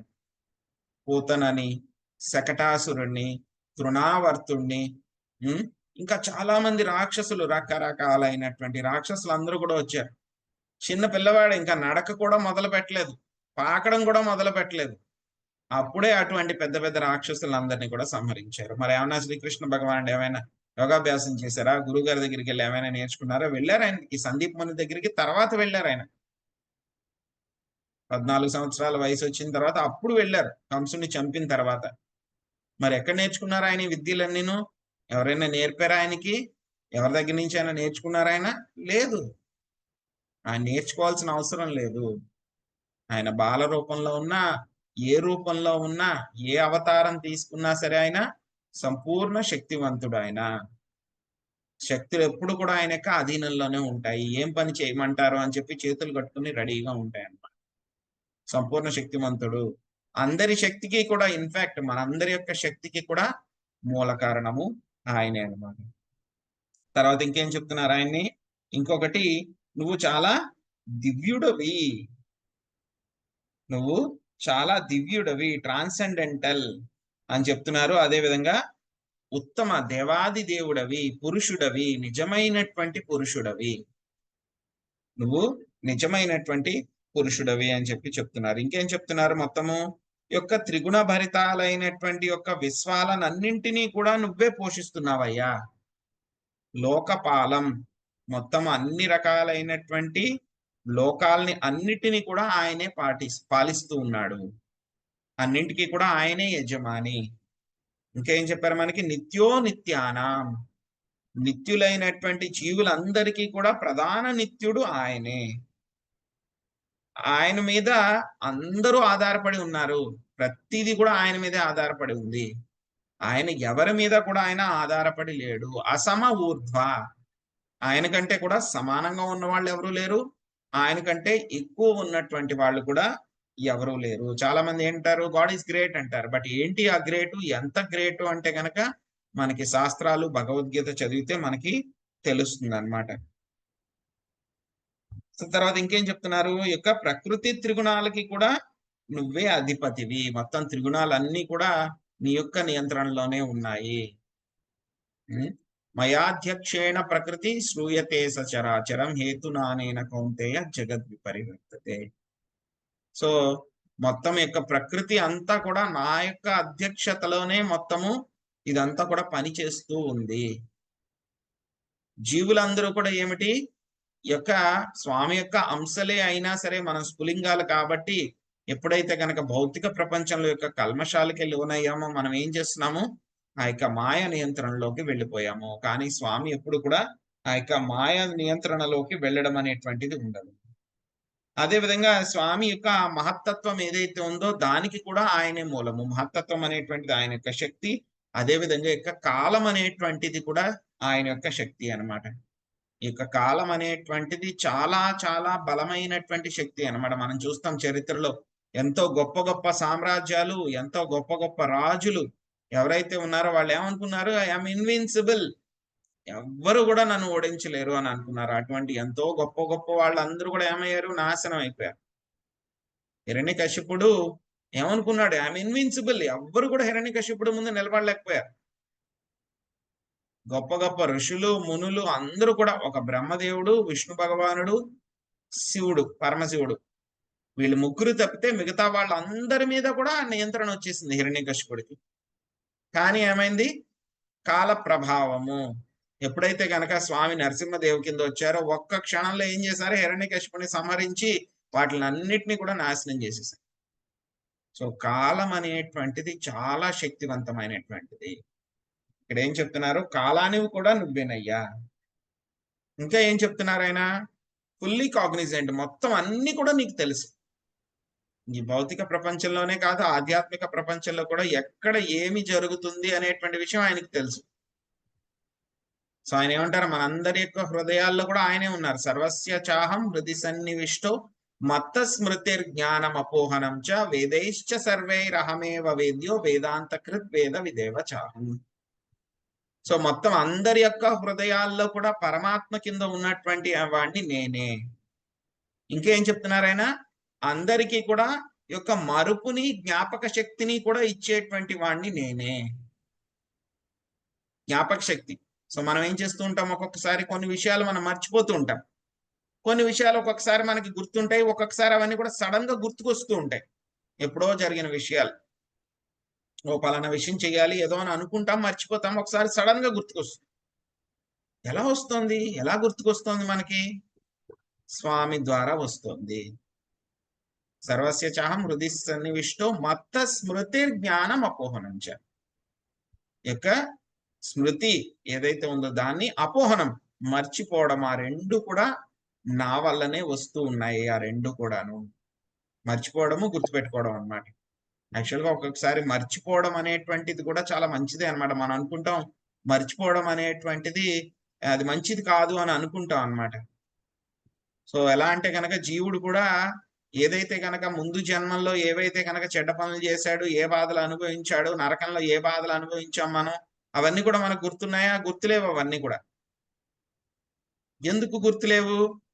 కొంతమంది అంటారు అవన్నీ కూడా గుర్తుంటే కనుక మనం చక్కగా తప్పులు చేయకుండా ఉంటాం కదా అని చెప్పని మనం అనుకోవచ్చు అన్నమాట. కానీ స్వామి మనకి మరుపు అనేటువంటిది ఇచ్చారు. ఎందుకు ఇచ్చారు అంటే కనుక అవన్నీ కూడా గుర్తు పెట్టుకుంటే కనుక జీవుడు తట్టుకోలేడు అన్నమాట.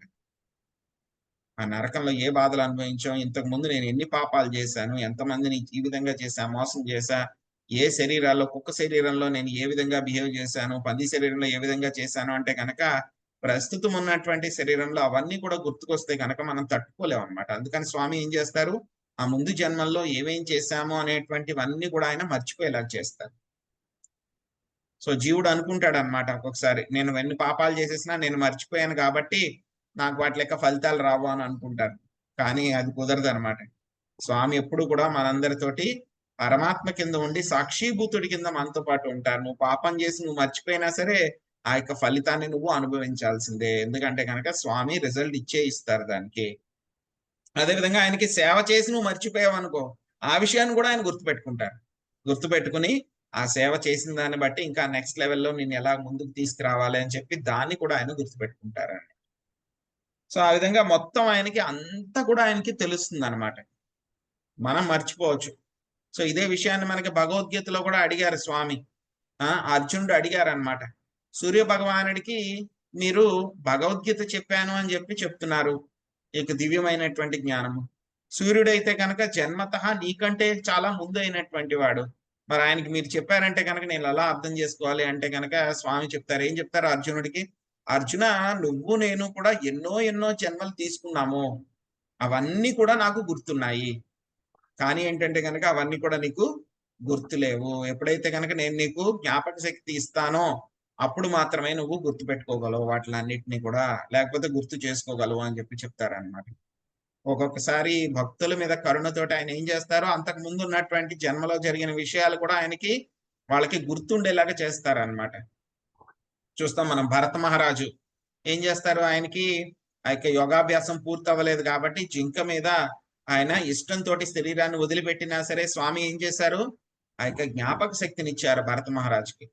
ఏమిచ్చారు? ఇంతకు ముందు జన్మలో నేను రాజుని, ఆ జింక శరీరాన్ని తీసుకున్నా సరే ఆ యొక్క జింక మీద వ్యామోహంతో నేను శరీరాన్ని వదిలిపెట్టాను, నేను జింకను తలుచుకుంటూ శరీరాన్ని వదిలిపెట్టాను కాబట్టి మళ్ళీ జింక జన్మ తీసుకోవాల్సి వచ్చింది అనేటువంటి ఆ జ్ఞాపక శక్తిని స్వామి ఇచ్చారు.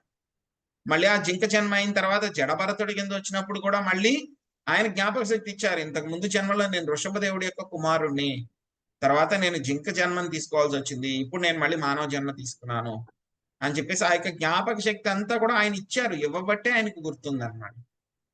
సో అలాగే ఎవరైనా సరే మనకి ఏదైనా సరే ఒకటి గుర్తుంది, ఒకటి మర్చిపోతున్నాము అని అంటే గనక ఆ రెండింటికి కూడా ఆయనే కారణము. మొత్తం అన్ని కూడా ఆయనకి అన్ని రకాలైనటువంటి విషయాలు, అన్ని జీవుల యొక్క గతులు, జీవుడు ఎప్పుడు ఈ భౌతిక ప్రపంచంలో పడిపోయాడు, ఏ విధంగా పడిపోయాడు, మళ్ళీ ఎప్పుడు మళ్ళీ జీవుడు భౌతిక ప్రపంచం నుంచి వెళ్తాడు, మొత్తం అన్ని రకాలైనటువంటి విషయాలు అంతా కూడా, డేటా అంతా కూడా ఆయన దగ్గర ఉంటుందన్నమాట.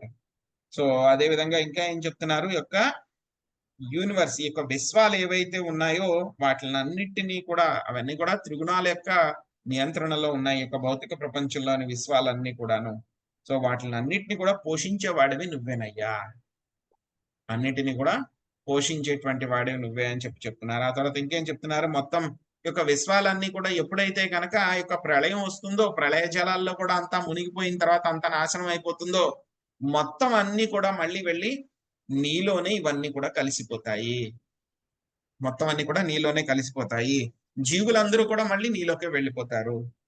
సో ఇటువంటి అన్ని రకాలైనటువంటి వ్యక్తీకరణలు మళ్ళీ ప్రళయం తర్వాత మళ్ళీ సృష్టి అంతా కూడా జరుగుతుంది, మేనిఫెస్టేషన్ అంతా కూడా జరుగుతుంది, అవన్నీ కూడా నీ నుంచే వస్తాయ్యా. సో అటువంటి గొప్ప కపిల భగవానుడివి నువ్వు, కపిల రూపంలో అవతరించినటువంటి భగవానుడివి, నీకు నేను ఏం చేస్తున్నాను, నా యొక్క శరణు పొందుతున్నాను, నీ యొక్క ఆశ్రయం తీసుకుంటున్నానయ్యా అని చెప్పేసి ఆయన ప్రార్థిస్తూ ఉన్నారనమాట. తర్వాత శివలీల మాతాజీ మీరు 34వ శ్లోకం ట్రాన్స్లేషన్ చదవండి.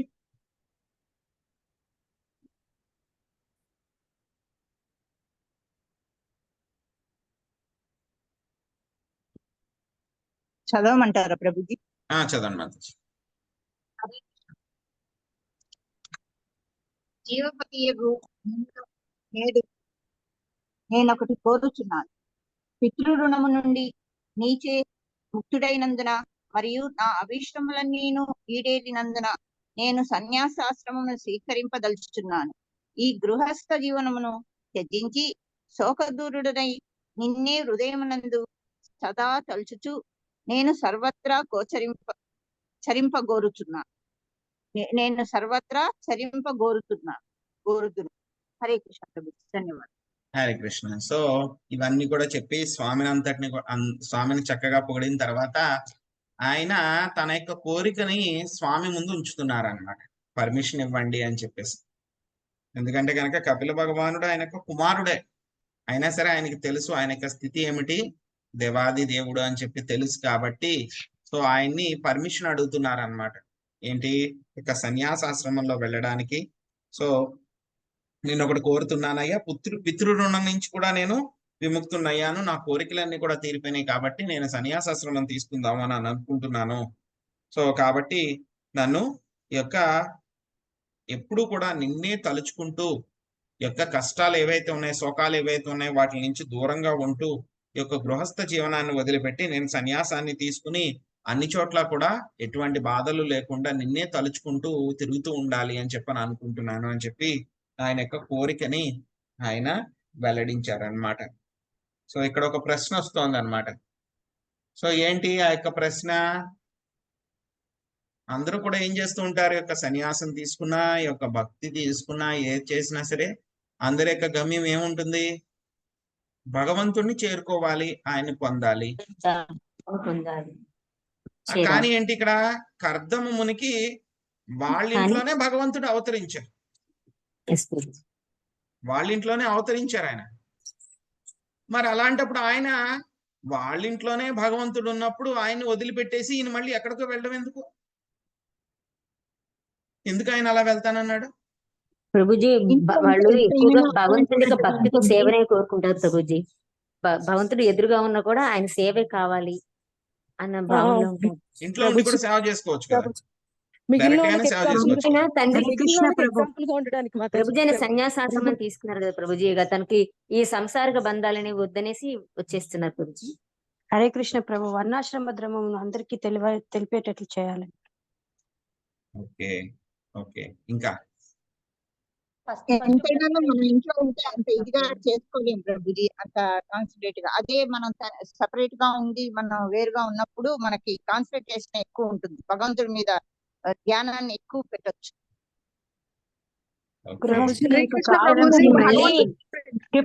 కర్మ బంధనాలు మళ్ళీ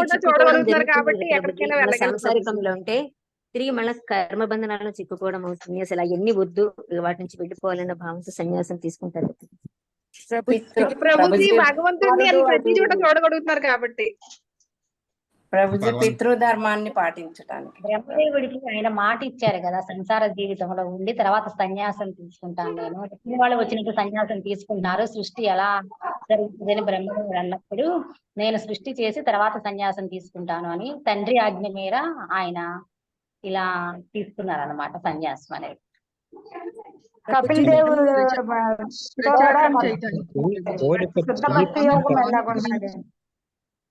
మరలా ప్రచారం చేయడానికి తర్వాత ఈయన పితృధర్మాన్ని కూడా పాటించడానికి చెప్పాడు కాబట్టి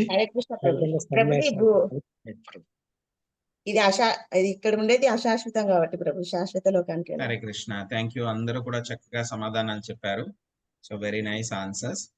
సో విల్ కన్క్లూడ్, అంటే ఒక కన్క్లూషన్ కి వద్దాము. మీరు చెప్పిన వాటిలన్నిటిని కూడా ఏంటంటే కనుక కర్తమముని ఎందుకు ఆయన కుమారుడి కిందే భగవంతుడు వచ్చినా సరే ఆయన వదిలిపెట్టి వెళ్ళాలి అని ఎందుకు అనుకున్నాడు అంటే కనుక, సో మనకు ఆల్రెడీ చెప్పినట్లు ఏంటంటే కనుక ఆయన ఒక వర్ణాశ్రమ పద్ధతిని పాటించాలి కాబట్టి మొట్టమొదటి ఒక కారణం ఏంటది, వర్ణాశ్రమ పద్ధతిని పాటించాలి. ఎవరైనా సరే 50 సంవత్సరాలు వచ్చిన తర్వాత ఏం చేయాలి, వాళ్ళు వర్ణాశ్రమ పద్ధతి ప్రకారము వాళ్ళు సన్యాసం తీసుకోవాలి, లేకపోతే వానప్రస్థాశ్రమం తీసుకోవాలి.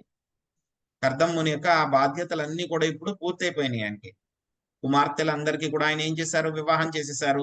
వాళ్ళందరినీ కూడా ఆయన పంపించేశారు. తర్వాత భార్య యొక్క బాధ్యత, సో సరైనటువంటి కుమారుడు దొరికారు.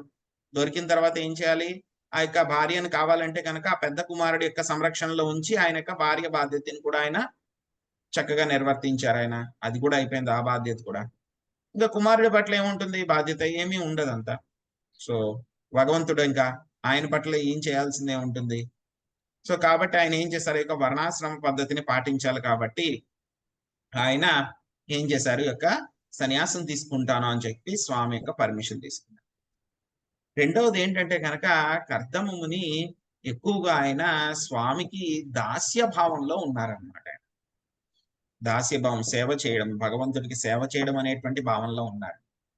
కానీ ఇంట్లో ఉంటే కనుక ఏమవుతుంది, కర్దమ్ముని యొక్క స్థాయి ఏంటి, ఇక్కడ ఏంటి మాటలన్నీ కూడా ఎక్కడ మాట్లాడుతున్నారు, కర్దమ్ముని యొక్క నమస్కారం పెట్టడం ఇవంతా కూడా పబ్లిక్ గా అందరి ముందు చేయలేదు, ఆయన ఏకాంత ప్రదేశంలో చేశారు ఇవన్నీ కూడా. సో ఆయనకి ఏంటి, యొక్క దాస్య భావంలో ఆయన ఉన్నారు కాబట్టి.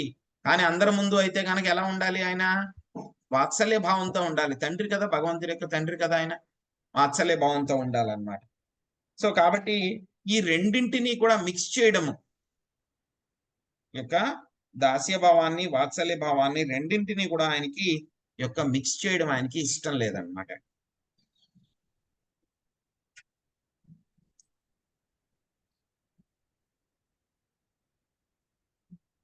గణేష్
సారీ అండి. సో ఇది రెండవ కారణం ఏంటంటే కనుక ఆయన యొక్క దాస్య భావము, అదే విధంగా ఈ యొక్క వాత్సల్య భావం రెండింటినీ కూడా ఆయన కలపాలని అనుకోలేదన్నమాట. సో మూడవ కారణం ఏంటంటే కనుక స్వామి ఎలాగైనా సరే మనం ఏ స్థాయిలో ఉన్నా సరే మనకి యొక్క వైరాగ్య భావాన్ని ఆయన కలగజేస్తారు. ఎలాగైనా సరే వైరాగ్య భావాన్ని కలగజేస్తారు. ఇవన్నీ కూడా నేను ఎలాగైనా సరే ఎప్పుడైనా సరే వదిలిపెట్టి వెళ్ళిపోవాలి. సో కాబట్టి అందుకే ఆయన నేను ముందే వదిలిపెట్టి వెళ్ళిపోతే కనుక బెస్ట్ కదా అని చెప్పేసి ఆయన ఆ విధంగా వైరాగ్య భావన. ఇంకా అన్నిటికంటే కూడా 4వ కారణం ఏంటంటే గనక ఇక సన్యాసం తీసుకుంటే గనక స్వామికి డైరెక్ట్ గా ఉండి సేవ చేయొచ్చు. బట్ అదే కాకుండా ఏంటంటే కనుక ఇంకా చాలా ఇంటెన్స్ గా కూడా స్వామిని గుర్తు చేసుకోవడము, ఆయన్ని అదే విధంగా ఆయనకి పూజించడము, ఇవన్నీ కూడా చాలా కంటిన్యూస్ గా కాన్స్టెంట్ గా చేయొచ్చు అన్నమాట. సో ఈ కారణాల వల్ల కర్దం ముని ఇవన్నీ కూడా ఆలోచించి, అదే విధంగా తండ్రికి కూడా చెప్పారు కాబట్టి, అంతకుముందు ఆయన ఈ విధంగా డిసైడ్ చేసుకున్నారు కాబట్టి, ఇప్పుడు భగవంతుడి యొక్క ఆశీర్వాదం కూడా తీసుకుని, ఆయన యొక్క పర్మిషన్ తీసుకుని నేను గృహాన్ని వదిలిపెట్టి వెళ్ళాలనుకుంటున్నాను అని చెప్పేసి ఆయన స్వామి యొక్క పర్మిషన్ తీసుకుంటూ ఉన్నారనమాట. అందుకని నేను వెళ్తాను అని చెప్పారనమాట. సో ఇక సన్యాసం తీసుకునేటువంటి వాళ్ళ యొక్క ముఖ్య ఉద్దేశ్యం ఏమిటి అని అంటే కనుక, ఏదో ఆస్తులు సంపాదించడానికో, ఎందుకంటే నేను గృహస్థ కింద ఉన్నప్పుడు ఎప్పుడు సంపాదించలేకపోయాను కాబట్టి ఒక సన్యాసిని అవుతాను, అందరి దగ్గర కూడా నేను ధనాన్ని సేకరిస్తాను, డొనేషన్స్ కలెక్ట్ చేస్తాను, ఎంతో ఆస్తులు సంపాదిస్తాను, నేను సంపాదించి పెద్ద పెద్ద బిల్డింగ్లు అవన్నీ కూడా కట్టుకుని నేను హ్యాపీగా ఉంటాను. ఇది కాదు బిజినెస్. సన్యాసి యొక్క ఉద్దేశ్యం ఇది కాదనమాట. యాక్చువల్ గా సన్యాసి అనేటువంటి వాడు ఏంటంటే గనక, కరెక్ట్ సన్యాసి అయితే కనుక 3 రోజుల కంటే కూడా ఎక్కువ ఎక్కడా కూడా ఒక ప్రదేశంలో ఉండకూడదు. 3 రోజుల కంటే కూడా. దీన్ని మన యొక్క బృందావనంలో ఉన్నటువంటి గోస్వాములు వాళ్ళు చక్కగా పాటించారనమాట.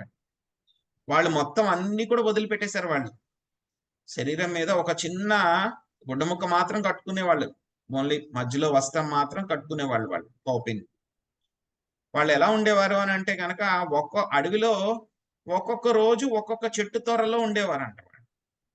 అది కూడా 3 రోజుల కంటే కూడా ఎక్కువ ఏ చెట్టు కింద కూడా ఉండేవాళ్ళు కాదంట. 3 రోజుల కంటే. ఇంకేం చేసేవాళ్ళు, ఆ భిక్షాటన మధుకరి చేసేటప్పుడు కూడా ఏం చేసేవాళ్ళు, అందరి దగ్గర వెళ్ళి చపాతీలు అవి కూడా తెచ్చుకునేవాళ్ళు. తెచ్చుకున్న తర్వాత రోజు మధుకరి చేయాలంటే కనుక టైం వేస్ట్ అవుతుందని ఏం చేసేవాళ్ళు, ఆ యొక్క చపాతీని ఎండబెట్టేసుకునేవాళ్ళు అనమాట. ఎండబెట్టేసుకుని ఉంచుకునేవాళ్ళు. ఏం చేసేవాళ్ళు, ఎప్పుడైతే కనుక ఏమైనా కొంచెం తీసుకోవాలి కదా, మరి శరీరాన్ని పోషించాలి కాబట్టి ఆ చపాతీలోకి మళ్ళీ నీళ్లు కలుపుకుని దాన్ని వాళ్ళు తినేసేవాళ్ళు.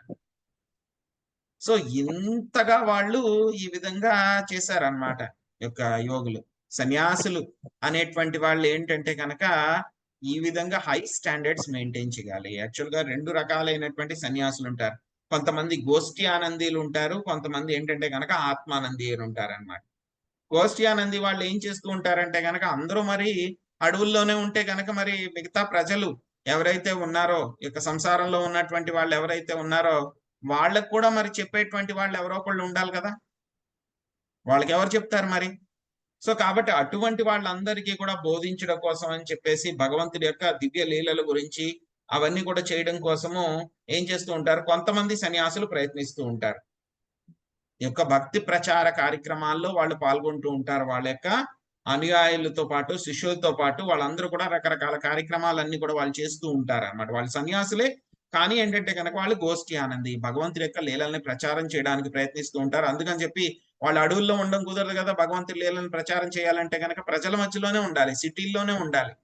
సో కాబట్టి వాళ్ళు ఈ విధంగా సిటీల్లోనే ఉంటూ ఉంటారు, ప్రజల మధ్యన ఉండి ప్రచారం చేస్తూ ఉంటారు. ఎప్పుడు కూడా అయినా సరే ఏంటి, అల్టిమేట్ గా ఏంటి, ఎప్పుడు కూడా 24 గంటలు కూడా భగవంతుడి యొక్క సేవలోనే వాళ్ళు ఉంటారు.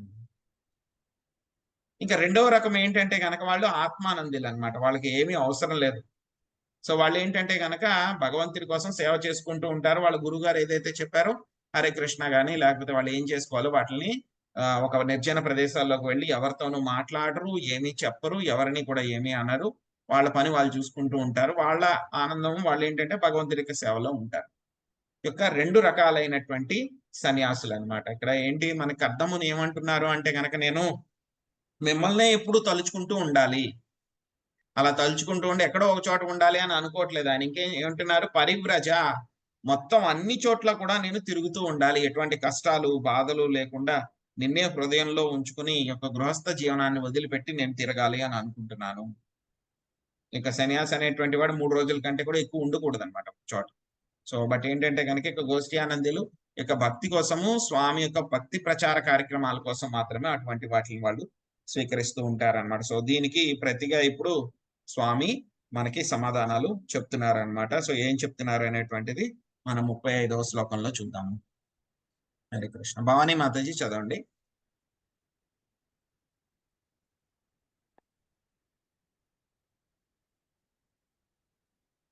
ప్రభుజీ నేను చదవనా? చదవండి మాతాజీ. కపిల భగవానుడు ఇట్లు పలికెను, ప్రత్యక్షంగా కానీ లేదా శాస్త్రములందు కానీ నేను పలికినదంతయు అన్ని విధములుగా ప్రపంచ జనులకు ప్రామాణికమైనది. ఓ ముని, నీకు పుత్రుడు నగుదునని పూర్వము పలికినందున దానిని సత్యము చేయుటకు నేనిప్పుడు అవతరించుతని. ధన్యవాదాలు ప్రభుజీ.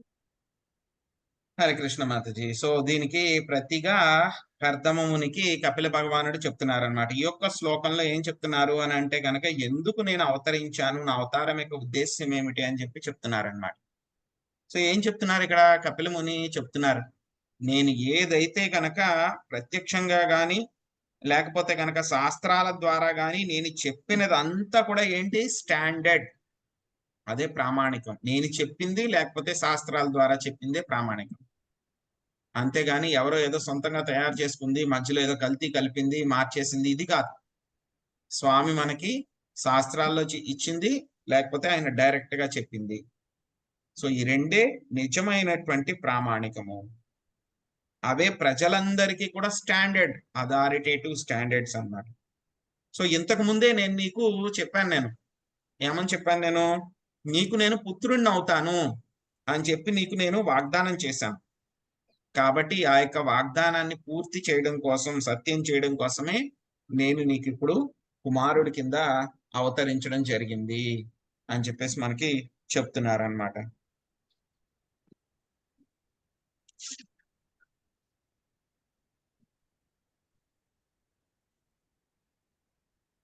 సో తర్వాత మళ్ళీ మనకి ఇంకా ఏం చెప్తున్నారు చూద్దాం. 36వ శ్లోకము శశికళ మాత చదవండి ట్రాన్స్లేషన్.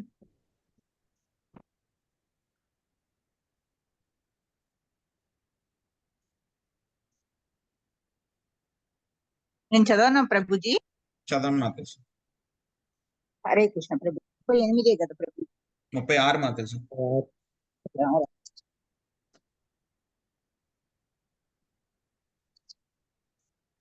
అవసరముగు భౌతిక కోరికల బంధము నుండి విడుదలను గోరువారిచి ఆత్మానుభవమునకు అత్యంత ఘనమైనదిగా తలచబడు సాంకేతత్వమును వివరించుటకే ప్రత్యేకంగా ఈ జగమునందు నేను అవతరించి. హరే కృష్ణ ప్రభు. ధన్యవాదాలు.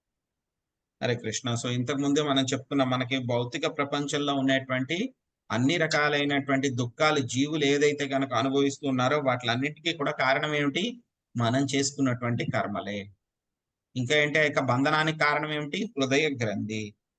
సో ఈ యొక్క హృదయ గ్రంథిని ఛేదించడానికి మనకి ఏం కావాలి, హృదయ గ్రంథిని ఛేదించడానికి మనకి ఆధ్యాత్మిక జ్ఞానము కావాలి అందరికీ కూడా.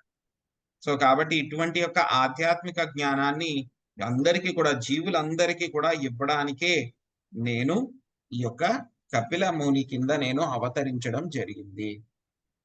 సో దీంట్లో ఏంటంటే కనుక ఎవరైతే కనుక ఈ యొక్క భౌతిక పరమైనటువంటి కోరికల నుంచి బయటపడాలి అని చెప్పి ఎవరైతే అనుకుంటున్నారో వాళ్ళందరికీ కూడా ఈ యొక్క ఆత్మతత్వ జ్ఞానాన్ని బోధించడానికి నేను కపిల మహర్షి కింద రావడం జరిగింది. కపిల మహర్షి కింద రావడం జరిగింది. సో 37వ శ్లోకం చదవండి. శివలీల మాత చదవండి. హరే కృష్ణ ప్రభుజీ. చదవమంటారు ప్రభు? చదువుతాను ప్రభు. హరే కృష్ణ. చదవండి మాత. దుర్వగ్రాహ్యమగు ఈ ఆత్మానుభవమ పదము కాలక్రమమున నశించినది.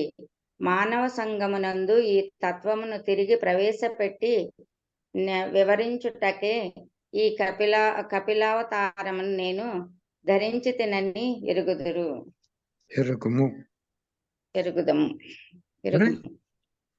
హరే కృష్ణ. హరే కృష్ణ. థ్యాంక్ యూ మాతాజీ. సో ఏం చెప్తున్నారు ఈ కపిల మహర్షి ఇక్కడ చెప్తున్నారు, ఏం చెప్తున్నారు మన కపిల ముని ఏం చెప్తున్నారు మనకి ఇక్కడ, ఈ యొక్క ఆత్మానుభవ పదం అనేటువంటిది కాలక్రమంలో నశించింది కాబట్టి యొక్క తత్వాన్ని మళ్ళీ తిరిగి ప్రవేశపెట్టడానికే నేను కపిలావతారాన్ని ధరించి వచ్చాను అని చెప్పేసి స్వామి చెప్తున్నారనమాట. సో కొంతమంది ఏం చేస్తూ ఉంటారు, వాళ్ళు రకరకాలుగా వీటిలన్నిటిని కూడా వక్రీకరిస్తూ ఉంటారు అనమాట. సో ఏమంటారు వాళ్ళు, కురుక్షేత్రం అంటే కనుక మనసులో ఉండేటువంటి ఆలోచనలకి లిమిటే లేదు. సో అదే విధంగా అని చెప్పేసి రకరకాల ఆలోచనలన్నీ వస్తూ ఉంటాయి. శరీరం అంటే ఇది, పంచభూతాలు అంటే అది, ఇది అని చెప్పేసి వాళ్ళకి ఇష్టం వచ్చినట్లు వాళ్ళు అనాలజీలు అన్ని కూడా తీసేస్తూ ఉంటారన్నమాట. వాళ్ళ మనసుకి ఏదైతే కనుక తోస్తుందో ఆ విధంగా వాళ్ళు అవన్నీ కూడా చేస్తూ ఉంటారన్నమాట. సో ఇటువంటి సిద్ధాంతాలు ఎన్నో ఎన్నో ఉన్నాయన్నమాట, లెక్కలేనటువంటి ఉన్నాయి. సో ఊర్లోకి వెళ్ళి ఏమీ తెలియనటువంటి వాడిని కూడా అడిగినా సరే వాడు కూడా ఒక సిద్ధాంతం చెప్తాడు. సో అలాంటి సిద్ధాంతాలన్నీ కూడా ప్రామాణికమైనటువంటివి కాదనమాట. అటువంటి సిద్ధాంతాలని పాటించడం మూలంగా మనకి ఒరిగేటువంటిది ఏది ఉండదు. ఇంకేమవుతుంది, మనం ఇంకాను లాస్ అయిపోతాం. మన యొక్క ఆత్మానుభవ మార్గంలో మనం దారి తప్పుతాం అన్నమాట. సో కాబట్టి ఎప్పుడైతే కనుక ఈ విధంగా యొక్క జ్ఞానం అనేటువంటిది నాశనం అయ్యిందో అటువంటి సమయాల్లో నేనేం చేస్తూ ఉంటాను, స్వామి ఇదివరకే చెప్పారు, భగవద్గీతలో కూడా ఏం చెప్పారు, సకాలేనేహ మహత యోగో నష్ట పరంతప. ఇక భగవద్గీత జ్ఞానం అనేటువంటిది సృష్టి ప్రారంభంలో నేను వివస్వానుడికి చెప్పాను, వివస్వాను తన యొక్క మనువుకి చెప్పారు, మనువు ఇక్షాకు చెప్పారు. సో అదే విధంగా ఎవరైతే గొప్ప గొప్ప రాజర్షులందరూ ఎవరైతే ఉన్నారో ఈ యొక్క జ్ఞానం గురించి వాళ్ళు తెలుసుకుని మొత్తం మానవులందరినీ కూడా సరైనటువంటి దారిలో వాళ్ళందరూ కూడా నడిపించారు. సరైనటువంటి దారిలో నడిపించి వాళ్ళు కూడా పాటించారు. కానీ ఏమైంది, కాలక్రమేణా ఆ యొక్క గురు శిష్య పరంపర అనేటువంటిది నాశనం అయింది. కాబట్టి నేను మళ్ళీ దాన్ని పునఃస్థాపించాలని అనుకుంటున్నాను. అందుకే నేను ఈ యొక్క భగవద్గీత జ్ఞానాన్ని నీకు ఇస్తున్నాను. సో నువ్వేంటంటే కనుక నాకు మిత్రుడవి, స్నేహితుడవి, నా భక్తుడవి. కాబట్టి నీకు నా పట్ల అసూయ లేదు. కాబట్టి నీ ద్వారా నేను ఈ యొక్క జ్ఞానాన్ని మళ్ళీ యొక్క ప్రజలందరికీ కూడా ఇవ్వాలనుకుంటున్నాను. ఇంకొక పరంపరని నేను స్థాపించాలి అని అనుకుంటున్నాను అని చెప్పేసి స్వామి మనకి భగవద్గీతలో చెప్పారనమాట. అదే విధంగా కపిల మహర్షి కూడా ఈ యొక్క జ్ఞానం అనేటువంటిది నాశనం అయిపోయింది, యొక్క సాంఖ్యతత్వం అనేటువంటిది నాశనం అయిపోయింది. సో ఒకవేళ ఉన్నా సరే ఏమిటి, అదంతా కూడా చాలా కల్తీ అయిపోయింది. కాబట్టి దాన్ని మళ్ళీ నేను పునఃస్థాపించడం కోసము, దాన్ని సరైనటువంటి పద్ధతిలో మళ్ళీ పెట్టడం కోసం అని చెప్పేసి యొక్క సాంఖ్య విధానాన్ని, సాంఖ్య జ్ఞానాన్ని, సాంఖ్య శాస్త్రాన్ని ఇవ్వడానికి నేను అవతరించాను అని చెప్పేసి చెప్పారనమాట. తర్వాత మళ్ళీ మనకి 38 నుంచి 39వ శ్లోకంలో కపిల మహర్షి కర్దమ మునికి ఏం చెయ్యమంటారు అని చెప్పేసి ఆ విషయాన్ని మనకి చెప్తారనమాట. అవి ఏంటనేటువంటిది చూద్దాము. లక్ష్మీ నాగేశ్వరి మాతాజీ 38వ శ్లోకం ట్రాన్స్లేషన్ చదవండి. హరే కృష్ణ ప్రభు. నాచే అనుమతించబడినందున నీ కర్మలన్నిటినీ నాకే అర్పించి ఇచ్చానుసారము వెడలము. దుర్జయముగు మృత్యువును జయించి అమృతత్వమునకే నన్ను అర్చింపుము. Hare Krishna Prabhuji. Thank you Prabhuji. So ఇక్కడ కూడా ఏం చేయమంటున్నారు, సన్యాసం తీసుకున్నా సరే సన్యాసులు కూడా ఏంటంటే కనుక ఖాళీగా కూర్చోకూడదు. వాళ్ళు కూడా కర్మలేవి లేకుండా, సన్యాసులకు కూడా వాళ్ళు చేయాల్సినటువంటి కర్మలు ఉంటాయి అన్నమాట. సో కాబట్టి నేను అనుమతించినటువంటి కర్మలు ఏవైతే ఉన్నాయో వాటిని అన్నిటినీ కూడా నాకు అర్పించి నీ ఇష్ట ప్రకారము వెళ్ళు. అదేవిధంగా మృత్యువును జయించి అమృతత్వాన్ని పొందడానికి ఏం చేయమంటున్నారు, నన్ను పూజించుము అని చెప్పేసి చెప్తున్నారు అన్నమాట. సో యొక్క మృత్యువును దాటడము అనేటువంటిది చాలా చాలా కష్టం అన్నమాట. జనన మరణ చక్ర నుంచి బయటపడడము సుదుర్జయము, దాట సఖ్యము కానటువంటిది. దాటసక్యం స్వామి కూడా మనకి చెప్తారు భగవద్గీతలో, యొక్క మాయను దాటడం అనేటువంటిది చాలా చాలా కష్టము. ఎవరు కూడా యొక్క మాయని దాటలేరు. సో ఎవరైతే నా యొక్క భక్తులు ఉంటారో వాళ్ళు మాత్రమే యొక్క మాయని జయించి బయటపడగలరు, జనన మరణ చక్ర నుంచి బయటపడగలరు.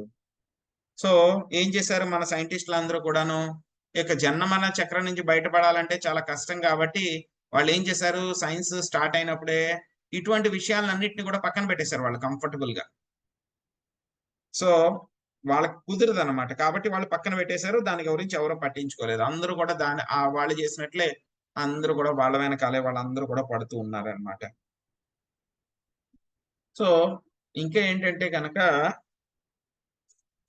ఇక సాంఖ్యతత్వము అనేటువంటిది ఏంటంటే కనుక ఏం చేస్తుంది, మనకి సాంఖ్యతత్వం అయినా సరే ఎవరైనా సరే అర్థం చేసుకోవాలి అని అంటే కనుక కృష్ణుడి యొక్క కృప ఉండాలి, లేకపోతే కనుక గురువు గారి యొక్క కృప ఉండాలి. గురువు గారి కృప లేకపోతే కృష్ణుడి యొక్క కృప ఉంటే మాత్రమే మనం యొక్క సాంఖ్యతత్వాన్ని అర్థం చేసుకోవచ్చు అన్నమాట. లేకపోతే కనుక ఎవరు చేయలేరు అన్నమాట. సో యాక్చువల్గా ఈ సంఖ్యతత్వంలో మనం చూస్తాం అన్నమాట వచ్చేటువంటి అధ్యాయంలో అసలు ఈ జీవుడి యొక్క స్థితి ఏమిటి, జీవుడు ఏ విధంగా ఈ యొక్క భౌతిక ప్రపంచంలో చిక్కుకున్నాడు, అసలు సృష్టి ఎలాగ జరిగింది, సృష్టి జరిగినప్పుడు జీవుడు ఎలాగ చిక్కుకుపోయాడు ఈ యొక్క భౌతిక ప్రపంచంలో, జీవుడి యొక్క స్థితి ఏమిటి, రకరకాల జన్మలు తీసుకుని ఏ విధమైనటువంటి కర్మలు చేస్తూ ఈ యొక్క కర్మ బంధనాల్లో ఏ విధంగా పట్టబడి ఉన్నాడు, జీవుడు ఏ విధంగా జన్మ తీసుకుంటాడు ఒక తల్లి శరీరంలో, సో ఏ విధంగా నరకయాతనను అనుభవిస్తాడు, సో మళ్ళీ మళ్ళీ నరకాలకి వెళ్తున్నా సరే ఆనందంలోనే ఉన్నా సరే ఎన్ని కష్టాలు పడుతూ ఉన్నా సరే నేను ఈ యొక్క అదే నాకు సంతోషం అని చెప్పి ఇక్కడే ఉండడానికి జీవుడు ప్రయత్నిస్తూ ఉంటాడు అనేటువంటి విషయాలన్నీ కూడా మనకి చాలా గ్రాఫికల్ గా మనకి సాంఖ్య శాస్త్రం ద్వారా మనకి కపిల మహర్షి చెప్తారనమాట. సో ఈ యొక్క జ్ఞానం అనేటువంటిది చాలా ముఖ్యం. ఎందుకంటే కనుక మనం ఎక్కడున్నాము, మన స్థాయి ఏమిటి అని చెప్పి మనం తెలుసుకోవాలి. అప్పుడే మనము దీనిలోంచి బయటపడడానికి ప్రయత్నిస్తాం అన్నమాట. ఒక వ్యక్తి ఉన్నాడు అనుకోండి, జైల్లోనే పుట్టాడు, చిన్నప్పటి నుంచి జైల్లోనే ఉన్నాడు. ఎవరైనా సరే వాడిని నేను బయటికి తీసుకెళ్తానరా, జైలు బయట చాలా బాగుంటుంది, చాలా ఫ్రీడమ్ ఉంటుంది, ఏం కావాలన్నా సరే అది చేసుకోవచ్చు అంటే గనక వాడు ఒప్పుకుంటాడా జైలు నుంచి బయటకు వెళ్ళడానికి? ఒప్పుకోడు ప్రభుజీ. లేదు ప్రభుజీ, నాకు ఇక్కడ బాగుంది, నాకు అలవాటు. వాడంటాడు నాకు చాలా బాగుంది, చిన్నప్పుడు నేను పుట్టినప్పుడు చిన్న సెల్లో పుట్టాను, ఇప్పుడైతే కనుక నాకు ప్రమోషన్ ఇచ్చారు, ఇప్పుడు నాకు పెద్ద సెల్ ఉంది చూసావా, ఇప్పుడు నాకు మంచం ఉంది, అటాచ్డ్ టాయిలెట్ ఉంది నాకు, సో ఇక్కడ నేనే కింగ్, నాకు అందరూ కూడా తెలుసు, నేను చెప్పినట్టే అందరూ చెయ్యాలి ఇక్కడ, సో అందరూ నన్ను దాదా అని చూస్తారు, అందరూ నాకు సేవలు చేస్తారు, భోజనం కూడా నా సెల్లకే తీసుకొచ్చి ఇస్తారు, నేను చెప్పినట్టే అందరూ వింటారు కాబట్టి నేను పెద్ద డాన్ ఇక్కడ, కాబట్టి నేను ఇక్కడే ఉంటాను, బయటకు వెళ్ళను అంటాడు. ఎవరైనా వచ్చి బలవంతంగా తీసుకెళ్తామని ప్రయత్నించినా సరే వద్దొద్దు అంటాడు, గొడవ పెడతాడు, వాళ్ళతో ఎంత ఎంత ఏం చేయడానికైనా రెడీగా ఉంటాడు. కానీ వాడికి ఎవరైనా సరే చెప్పారనుకోండి, టీవీనో వీడియోనో లేకపోతే మొబైల్లోనో వీడియోస్ అన్ని కూడా చూపించి, బాబు నువ్వు ఉన్నది బయట ఇలా ఉంది, ఇది జైలు, జైల్లో ఇలా కష్టాలు ఉంటాయి, బయట అయితే గనక చాలా ఫ్రీడమ్ ఉంటుంది, ఏ పని కావాలన్నా అవి చేసుకోవచ్చు, ఎంతకంటే చాలా కంఫర్ట్స్ ఉంటాయి అక్కడ, బాగుంటుంది, కష్టాలు ఉండవు అని చెప్పి చెప్పారనుకో, అప్పుడు వాడు రియలైజ్ అయ్యాడు అనుకో, అప్పుడు అక్కడి నుంచి వాడు బయటపడడానికి ప్రయత్నిస్తాడు. అలాగే మనం అందరం కూడా పుట్టిన దగ్గర నుంచి మనకి ఈ జన్మే గుర్తుంది, సో ఇక్కడే ఉన్నాం మనం, నాతో పాటే అందరూ ఉన్నారు, సో అందరూ చేస్తున్నట్టే నేను చేస్తున్నాను, సో నేనే కింగ్, నాకు ఇంత ఆస్తి ఉంది, ఇంత సంపదలు ఉన్నాయి కాబట్టి నేను ఇక్కడే ఉండడానికి ప్రయత్నిస్తాను, ఈ శరీరాన్ని వదిలిపెట్టడానికి నేను ప్రయత్నించను, దానికోసం ఏమైనా సరే నేను చేస్తాను. అలాగా మనం ఏ శరీరం తీసుకున్నా, ఒక్క శరీరం తీసుకున్నా, పిల్లి శరీరం తీసుకున్నా, మనము ఆ శరీరాన్ని వదిలిపెట్టడానికి మనము ఇష్టం చూపము. కానీ ఈ యొక్క సాంఖ్య శాస్త్రం ద్వారా మనకి కపిల మహర్షి చెప్తారు మన యొక్క స్థితి ఏమిటి, జైల్లో ఎలా ఉన్నాము, ఎలా బంధించబడ్డాము, దీని నుంచి ఎలా బయటపడగలము అనేటువంటి విషయం చెప్తే గనక అప్పుడు దీని అర్థం గురువుల యొక్క కృప ద్వారా దీన్ని అర్థం చేసుకుని భక్తి చేస్తే కనుక ఏమవుతుంది, మనం ఈ భౌతిక ప్రపంచం నుంచి బయటకు వెళ్ళడానికి అప్పుడు మాత్రమే ప్రయత్నిస్తాం అన్నమాట. జనని మాతాజీ మీరు 39వ శ్లోకం చదవండి మాతాజీ, ట్రాన్స్లేషన్. హరే కృష్ణ. సర్వజీవ హృదయములందు విరాజమానుడయ్యుండు స్వయం ప్రకాశమాన పరమాత్ముడనగు నన్ను బుద్ధి ద్వారా హృదయమందు నీవు సర్వదా గాంచగలవు. ఆ విధముగా శోక భయ రహితముగు నిజ జీవన స్థితిని నీవు బడయగలవు.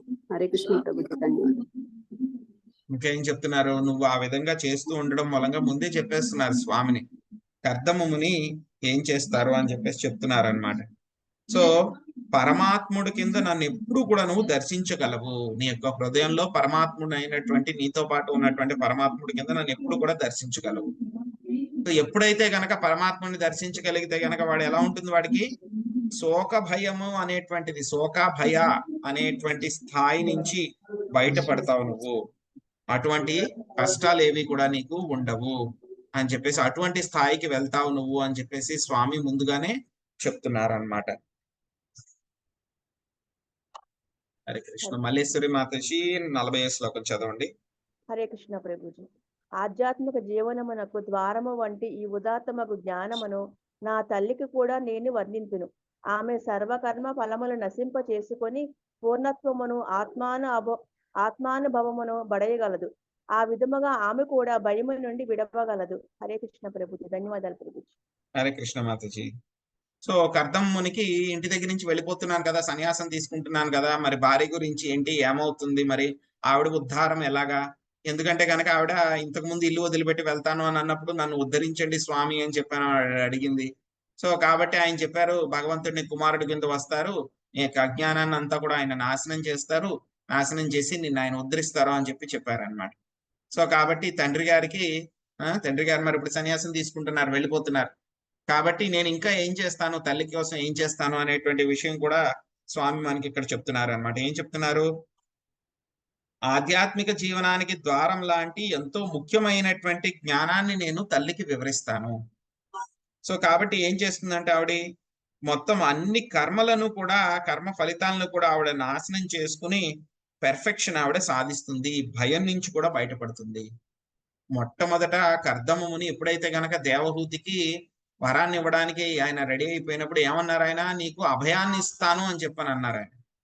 కానీ సంభవం ఆవిడ అప్పుడు ఆ ఛాన్స్ మిస్ చేసుకుంది. ఆ తర్వాత మళ్ళీ నాకు ఇవ్వండి అని చెప్పని అడిగింది, అభయాన్ని పొందేలాగా చేయండి అంటే కనుక నేను కాదు, నీ కుమారుడు భగవంతుడు వస్తారు, నీకు కుమారుడి కింద ఆయన నీకు అభయాన్ని ఇస్తారు అని చెప్పి కర్దముని చెప్పారనమాట. సో ఇక్కడ భగవంతుడు కపిలముని కూడా చెప్తున్నారనమాట, నేనేం చేస్తాను, తల్లికి నేను అభయము కలిగేటువంటి స్థాయిని నేను ఆవిడికి ప్రసాదిస్తాను, ఆవిడ కూడా యొక్క భౌతిక ప్రపంచం నుంచి బయటికి డెలివరీ అయిపోతుంది ఆవిడ కూడాను అని చెప్పేసి చెప్తున్నారనమాట. సో సన్యాసి అనేటువంటి వాడు ఏంటంటే కనుక భార్యని కూడా తీసుకుని వెళ్ళకూడదు అనమాట. కానీ వానప్రస్థ అనేటువంటి వాడు ఏంటంటే కనుక భార్యను కూడా తీసుకుని వెళ్ళవచ్చు ఎక్కడికి వెళ్ళినా సరే. కానీ ఏంటంటే కనుక వాళ్ళిద్దరి మధ్య కూడా యొక్క మైథున సంబంధం అనేటువంటిది ఉండదు. కానీ ఏంటంటే కనుక భార్యాభర్తలు ఇద్దరు కలిసి ఉండవచ్చు, భార్యాభర్త ఇద్దరికి ఒకళ్ళొకళ్ళు సహాయం అనేటువంటిది చేసుకోవచ్చు అనమాట. కానీ సన్యాసంలో మాత్రం ఎట్టి పరిస్థితుల్లోనూ కూడా భార్యని వెంట పెట్టుకోకూడదు అనమాట. సో అప్పుడు ఏం చేయాలి, భార్యని ఏం చేయాలి అని అంటే కనుక వాళ్ళు ఏం చేయాలి, భార్య యొక్క పరిస్థితి ఏంటంటే కనుక ఎవరైతే కనుక వాళ్ళ యొక్క పెద్ద కుమారుడు ఎవరైతే ఉన్నారో వాళ్ళకి భార్య యొక్క బాధ్యతని అప్పగించాలన్నమాట. సో కాబట్టి కుమారుడు ఏంటంటే కనుక తండ్రి యొక్క ప్రతినిధి అన్నమాట. కాబట్టి భార్యకి ఏంటంటే కనుక భర్త సన్యాసాశ్రమం తీసుకున్నా సరే ఒక బాధ్యత కలిగినటువంటి కుమారుడు ఉంటే కనుక ఆవిడ భర్తకి ఉన్నట్టే అన్నమాట. భర్తలాగే మొత్తం ఆవిడికి కావాల్సినటువంటి రక్షణ అన్ని కూడా ఆయనే చూసుకుంటూ ఉంటారన్నమాట. సో కాబట్టి స్త్రీ ఎప్పుడు కూడా ఏం చేయాలి, ఎప్పుడు కూడా చిన్నపిల్ల కింద ఉన్నప్పుడు ఆవిడ తండ్రి సంరక్షణలో ఉండాలి, యుక్త వయసు వచ్చిన తర్వాత భర్త సంరక్షణలో ఉండాలి, వృద్ధాప్యంలో కుమారుడి యొక్క సంరక్షణలో ఆవిడ ఉండాలన్నమాట. సో కాబట్టి ఏం చెప్తున్నారు ఇక్కడ భగవంతుడు కపిలముని ఏం చెప్తున్నారు, తల్లి గురించి ఏమీ మీరు చింతించవద్దు, ఆవిడకి కావాల్సినటువంటి జ్ఞానాన్ని అంతా కూడా నేను ఆవిడకి ఇస్తాను, ఇచ్చి ఆవిడ యొక్క కర్మ ఫలితాలన్నింటినీ కూడా నాశనం చేసి ఆవిడకి అభయం కలిగేటువంటి స్థాయిని కూడా నేను ఆవిడకి కలిగిస్తాను అని చెప్పేసి చెప్తున్నారు అనమాట. సో తర్వాత మనకి ఈ యొక్క 41 నుంచి 47వ శ్లోకంలో కర్దమమునికి ఏమి జరిగింది, ఆ తర్వాత కర్దమముని ఏ విధంగా పరిపూర్ణత సాధించారనేటువంటి విషయాలు మనకి చెప్తారనమాట. భవానీ మాతాజీ 41వ శ్లోకం చదవండి. హరే కృష్ణ ప్రభుజీ, ప్రణామాలు. శ్రీ మైత్రేయుడు పలికెను, ఆ విధముగా తనయుడగు కపిలముని పలికినంతటా ప్రజాపతియగు కర్దముడు అతనికి ప్రదక్షిణము కావించి సంతృష్టి చెందిన మనస్సుతో శీఘ్రమే వనమునకు వెడలేను. హరే కృష్ణ. Thank you Prabhuji.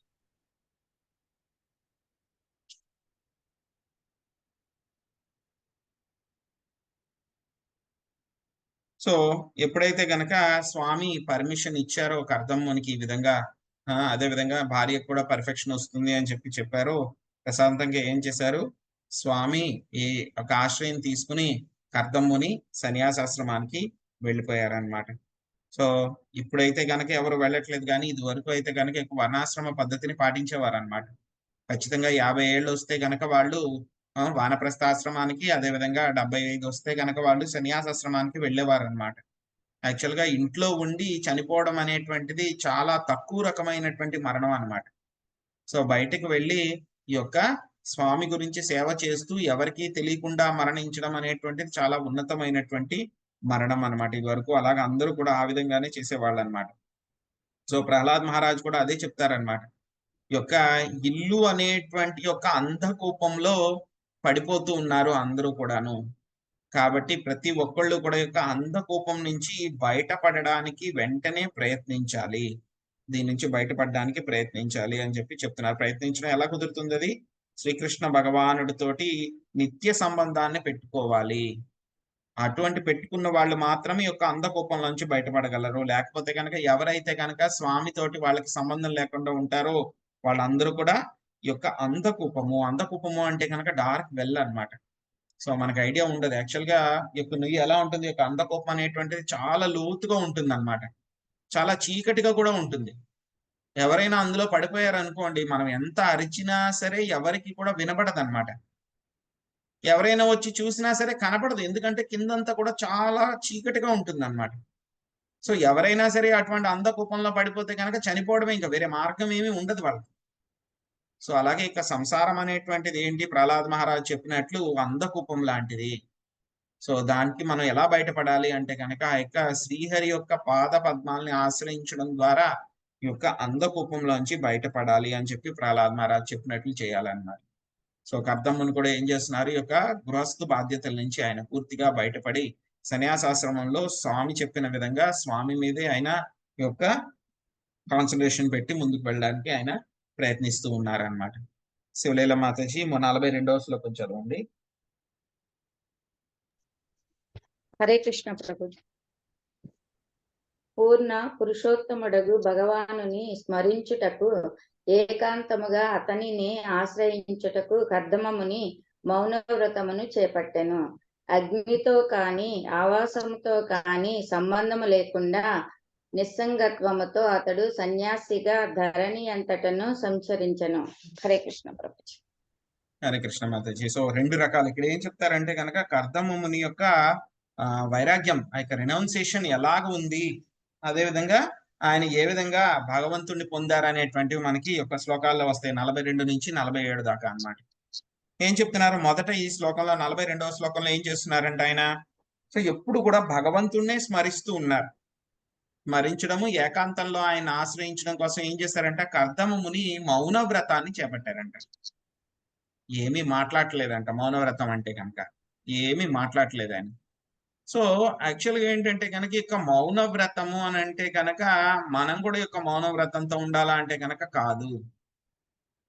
మౌన వ్రతము అని అంటే కనుక ఏవైతే కనుక మనకి ప్రజల్ప ఏదైతే ఉంటుందో, గ్రామ్య కథ ఏదైతే ఉంటుందో, ఏవైతే కనుక మామూలు వాళ్ళు మాట్లాడుకునేటువంటి మాటలు, పాలిటిక్స్ గురించి, లేకపోతే కనుక వేరే వేరే అనవసరమైనటువంటి గాసిప్స్ గురించి, వీటి గురించి మనం మాట్లాడకూడదు. వీటి గురించి మనం అనవసరంగా సమయాన్ని వృధా చేయకూడదు. అదే నిజమైనటువంటి మౌనము. కానీ మౌనము అని అంటే కనుక నేను శ్రీకృష్ణ భగవానుడి యొక్క లీలల గురించి, ఆయన గురించి ఎవరికైనా చెప్పాలంటే కనుక అప్పుడు కూడా నేను మాట్లాడను, మౌనంగా ఉంటాను అంటే కనుక అది మౌనం కాదు. ఎప్పుడైతే కనుక అవకాశం వస్తుందో మనం వెంటనే కృష్ణుడి గురించి చెప్పడానికి రెడీ అయిపోవాలి. చైతన్య మహాప్రభు చెప్పారు, యారే దేకే తారే కహో కృష్ణ ఉపదేశ్. ఎవరిని చూసినా ఎక్కడికి వెళ్ళినా సరే ఏం చేయమన్నారు, కృష్ణుడి గురించి చెప్పమన్నారు, కృష్ణుడి యొక్క ఉపదేశాల గురించి చెప్పమన్నారు. కానీ ఎప్పుడైతే కనుక ప్రాపంచిక విషయాలు వస్తాయో వాటి గురించి మాత్రం మాట్లాడినాను. సో అదే నిజమైనటువంటి యొక్క మౌనము. సో కర్దమ్ముని కూడా ఇదే విధంగా ఆయన యొక్క మౌన వ్రతాన్ని చేపట్టారు. రెండవది ఏం చేశారంట, అగ్నితో గాని ఆవాసంతో గాని సంబంధం లేకుండా ఉండి ఆయన సన్యాసి కింద మొత్తం ప్రపంచమంతా కూడా సంచరించారు. ఆవాసం అంటే కనుక ఇప్పుడే మనం చెప్పుకున్నాం, ఎక్కడ కూడా స్థిరంగా ఒక నివాసం అనేటువంటిది ఏర్పరచుకోకూడదు. సన్యాసి అనేటువంటి వాడు 3 రోజుల కంటే ఎక్కువ ఒక చోట ఉండకూడదు. అదే విధంగా అగ్నితో సంబంధము అని అంటే కనుక అగ్నిని 2 రకాలుగా వాడతాం. ఒకటి ఏంటి, మనం యజ్ఞం చేయడానికి వాడతాం, రకరకాలైనటువంటి యజ్ఞాలు చేయడానికి, దానికోసం అగ్నిని వాడతాం. రెండవది ఏంటి, అగ్నిని దేనికి వాడతాం, మనము వంట చేసుకోవడానికి వాడతాం. సో ఈ సన్యాసి కింద ఈయన ఉన్నప్పుడు ఏం చేశారు, అగ్నితో సంబంధం లేకుండా ఉన్నారు. అంటే కనుక ఆయన ఎటువంటి వండిన ఆహార పదార్థాలను ఏది కూడా వండడానికి ఆయన ప్రయత్నించలేదు. ఆహార పదార్థాన్ని దేని వండడానికి ప్రయత్నించలేదు. అదేవిధంగా ఈ యొక్క రోజు పొద్దున్న చేసేటువంటి సంధ్యావందనం కానీ, లేకపోతే కనుక ఇక యజ్ఞాలు కానీ ఏవి కూడా ఆయన చేయడానికి ప్రయత్నించకుండా కేవలము స్వామి మీదే ఆయన దృష్టి కేంద్రీకరించి యొక్క అసత్సంగం ఏదైతే ఉంటుందో దాన్ని అంతటిని కూడా వదిలిపెట్టి ఆయన మొత్తం అన్ని చోట్ల కూడా ఆయన తిరుగుతూ ఉన్నారు. సత్యవతి మాతాజీ 43వ శ్లోకం చదవండి.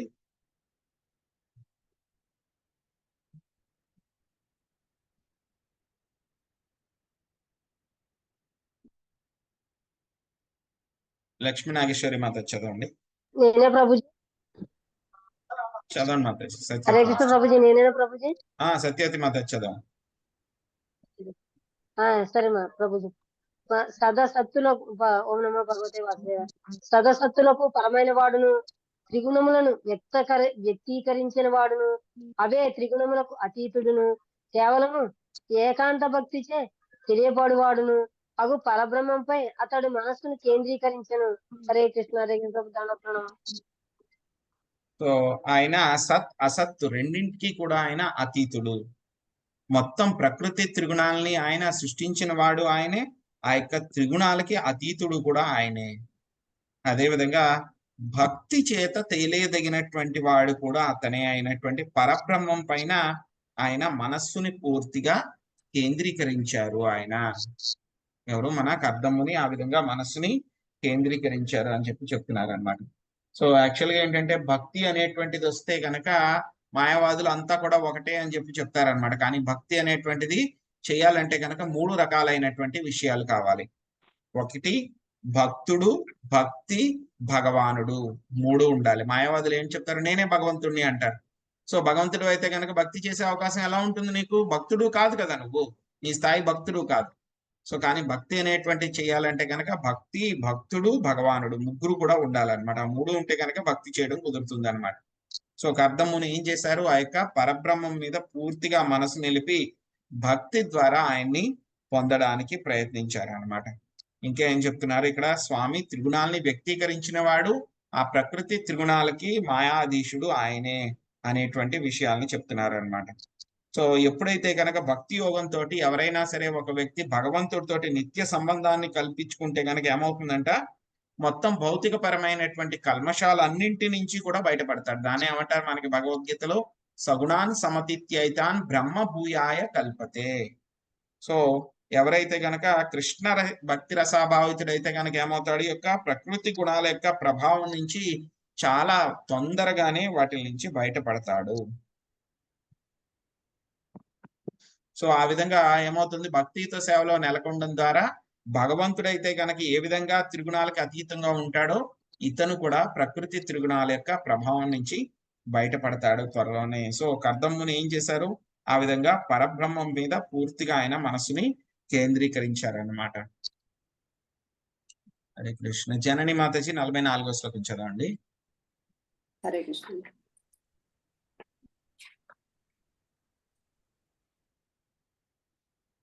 ఆ రీతిని క్రమంగా అతడు నిరహంకారుడును మమకార రహితుడును అయ్యను.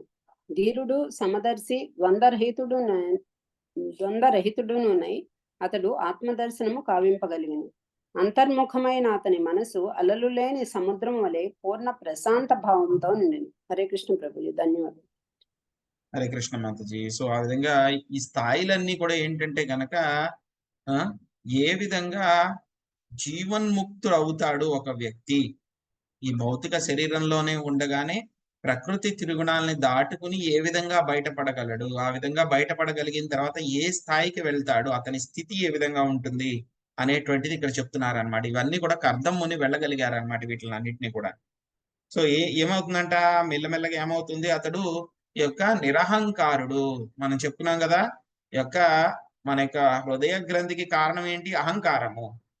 సో అహంకార భావనని అతను పోగొట్టుకున్నారు. అందుకే ఆయన ఏమయ్యాడు? నిరహంకారుడు అయ్యారు. అదేవిధంగా శరీరం మీద ఎటువంటి మమకారము కూడా లేకుండా అయ్యారు ఆయన. ఇంకోటి ఏంటి? ధీరుడు. ధీరుడు అంటే కనుక చాలా ధైర్యంగా ఉండి అందరినీ కూడా సమానంగా చూడగలిగాడు, సమదర్శి అయ్యాడు. అదే విధంగా ద్వంద్వాలు ఏవైతే వస్తున్నాయి, సుఖ దుఃఖాలు, కష్ట సుఖాలు,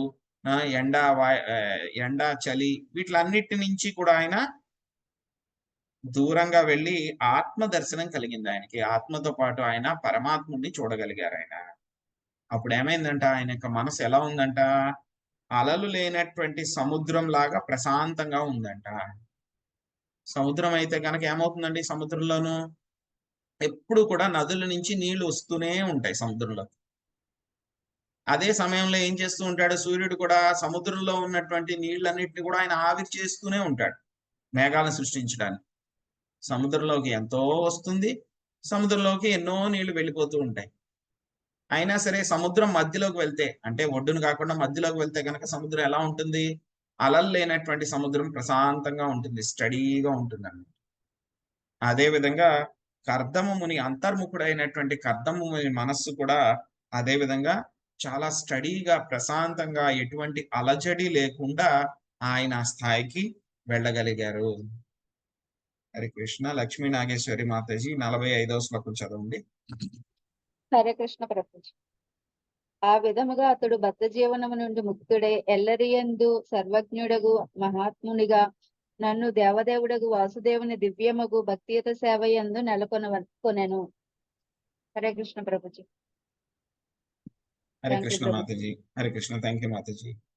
సో మనందరి యొక్క నిజమైనటువంటి స్థితి ఏమిటి అంటే గనక ఆ యొక్క వాసుదేవుడి యొక్క నిత్య సేవకులం మనం అందరము. ఎప్పుడైతే గనక మనము ఆ యొక్క స్థాయికి మనము తెలుసుకోవడమే కాకుండా మనందరికీ కూడా తెలుసు, థియరిటికల్ గా తెలుసు, కానీ ఆ స్థాయికి మనము నిజంగా కనుక వెళ్ళగలిగితే ఏమవుతాం? మనం ఈ యొక్క బద్ధ జీవనం నుంచి ముక్తుడయ్యి సో